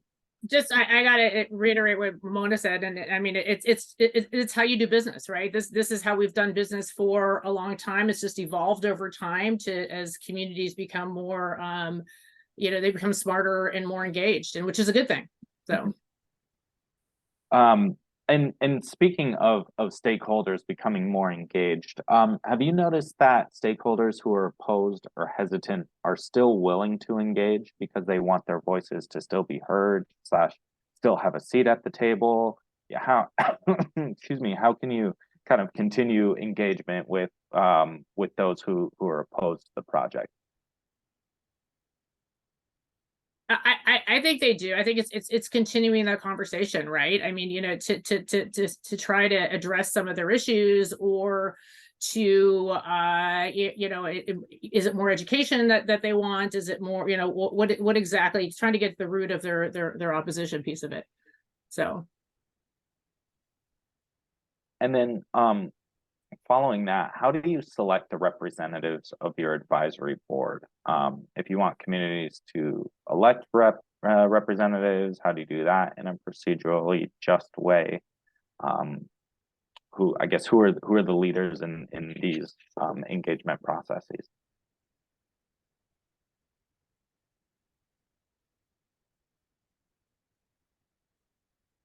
I personally really like the guidance issued by the DOE, in that you need to have diverse stakeholder representation and oversample within marginalized communities to ensure that you have that diverse stakeholder representation.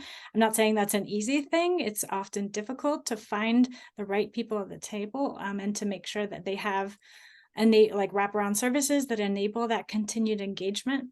But I think it's critical to moving ahead, and also recognizing that that sometimes you have voices that need to be tapered a bit, and sometimes you have voices that need to be amplified a bit to ensure an equitable process in the dialogue. And so that should be a part of these overarching discussions, to make sure that you have the right representatives at the table, and that you have a process that enables all of those representatives to have equal force in the discussion. Thank you, Moana. Jackson, I see that you unmuted yourself. Yeah, I think one piece I'd add to this is, if it's an informal kind of advisory group, this might not be possible or applicable. But if you have a more formal groups, I mentioned in Montana, the group's a 501c3. So that's enabled us to add some structure, things like term limits, to make sure that there's not the same group that kind of is cemented in and really has their thumb over working with the project developer. So I think if possible, adding some structure and some avenues for new faces to work in and bring, additional perspectives that you may not have been able to gather at the beginning of the project or when the group came together. Great, thank you. I do want to note that we are a couple minutes past our scheduled time, and I do want to respect everyone's time here. So I think we are going to go ahead and close this out. Like I said, we've had a bunch of questions and comments come in, which I'm super excited about. I think that just shows the amount of interest as well as the importance of this topic and what we've discussed today. We will do our best to collect all of the questions, that, especially the ones that weren't answered, and try and get some answers to those. That might take a couple weeks, so just ask everyone's patience for that. Just want to emphasize again, thank you to all of our speakers and taking the time out of your normal work schedule to participate in this. We've had a couple prep calls here and there, and the time that it took to prepare for this. Really appreciate that. Again, we had over 700 registrants, over 350 attendees. So I think this has been a really useful and valuable exercise. Thank you to everyone who joined us. Our next event or webinar will be this Thursday, actually, on underground hydrogen storage and different options for that. So if that's a topic that interests you, please feel free to visit USEA's event page at usea.org. With that, I want to give everyone an opportunity to say any final words if you'd like. Just thank you. Yeah, thank you for facilitating, Alex. Most definitely. Well, again, thank you guys for participating. And it's been a great start to the week thanks to this. Kelly, I see that you've unmuted yourself. So before I close this Yes. out, I'll give you the final word. Oh, well, I just wanted to say thank you to everyone, both our DOE speakers and our practitioners. I learned so much, and those insights were really useful. So thank you. I want to end by highlighting that FECM has announced earlier this fall an intent to launch a responsible carbon management initiative that aims to extend the principles of the community benefits plan framework to the private sector. And I'll post the link in the chat. We've solicited public comment and are currently reviewing those comments to inform those final principles that establish a standard of responsible deployment. And those comments are published on the Federal Register, but just want to encourage folks to stay tuned for more information about that initiative. So thank you so much, and thanks, Alex. All right. Thanks all. And I hope you have a great rest of your day and rest of your week and rest of the year.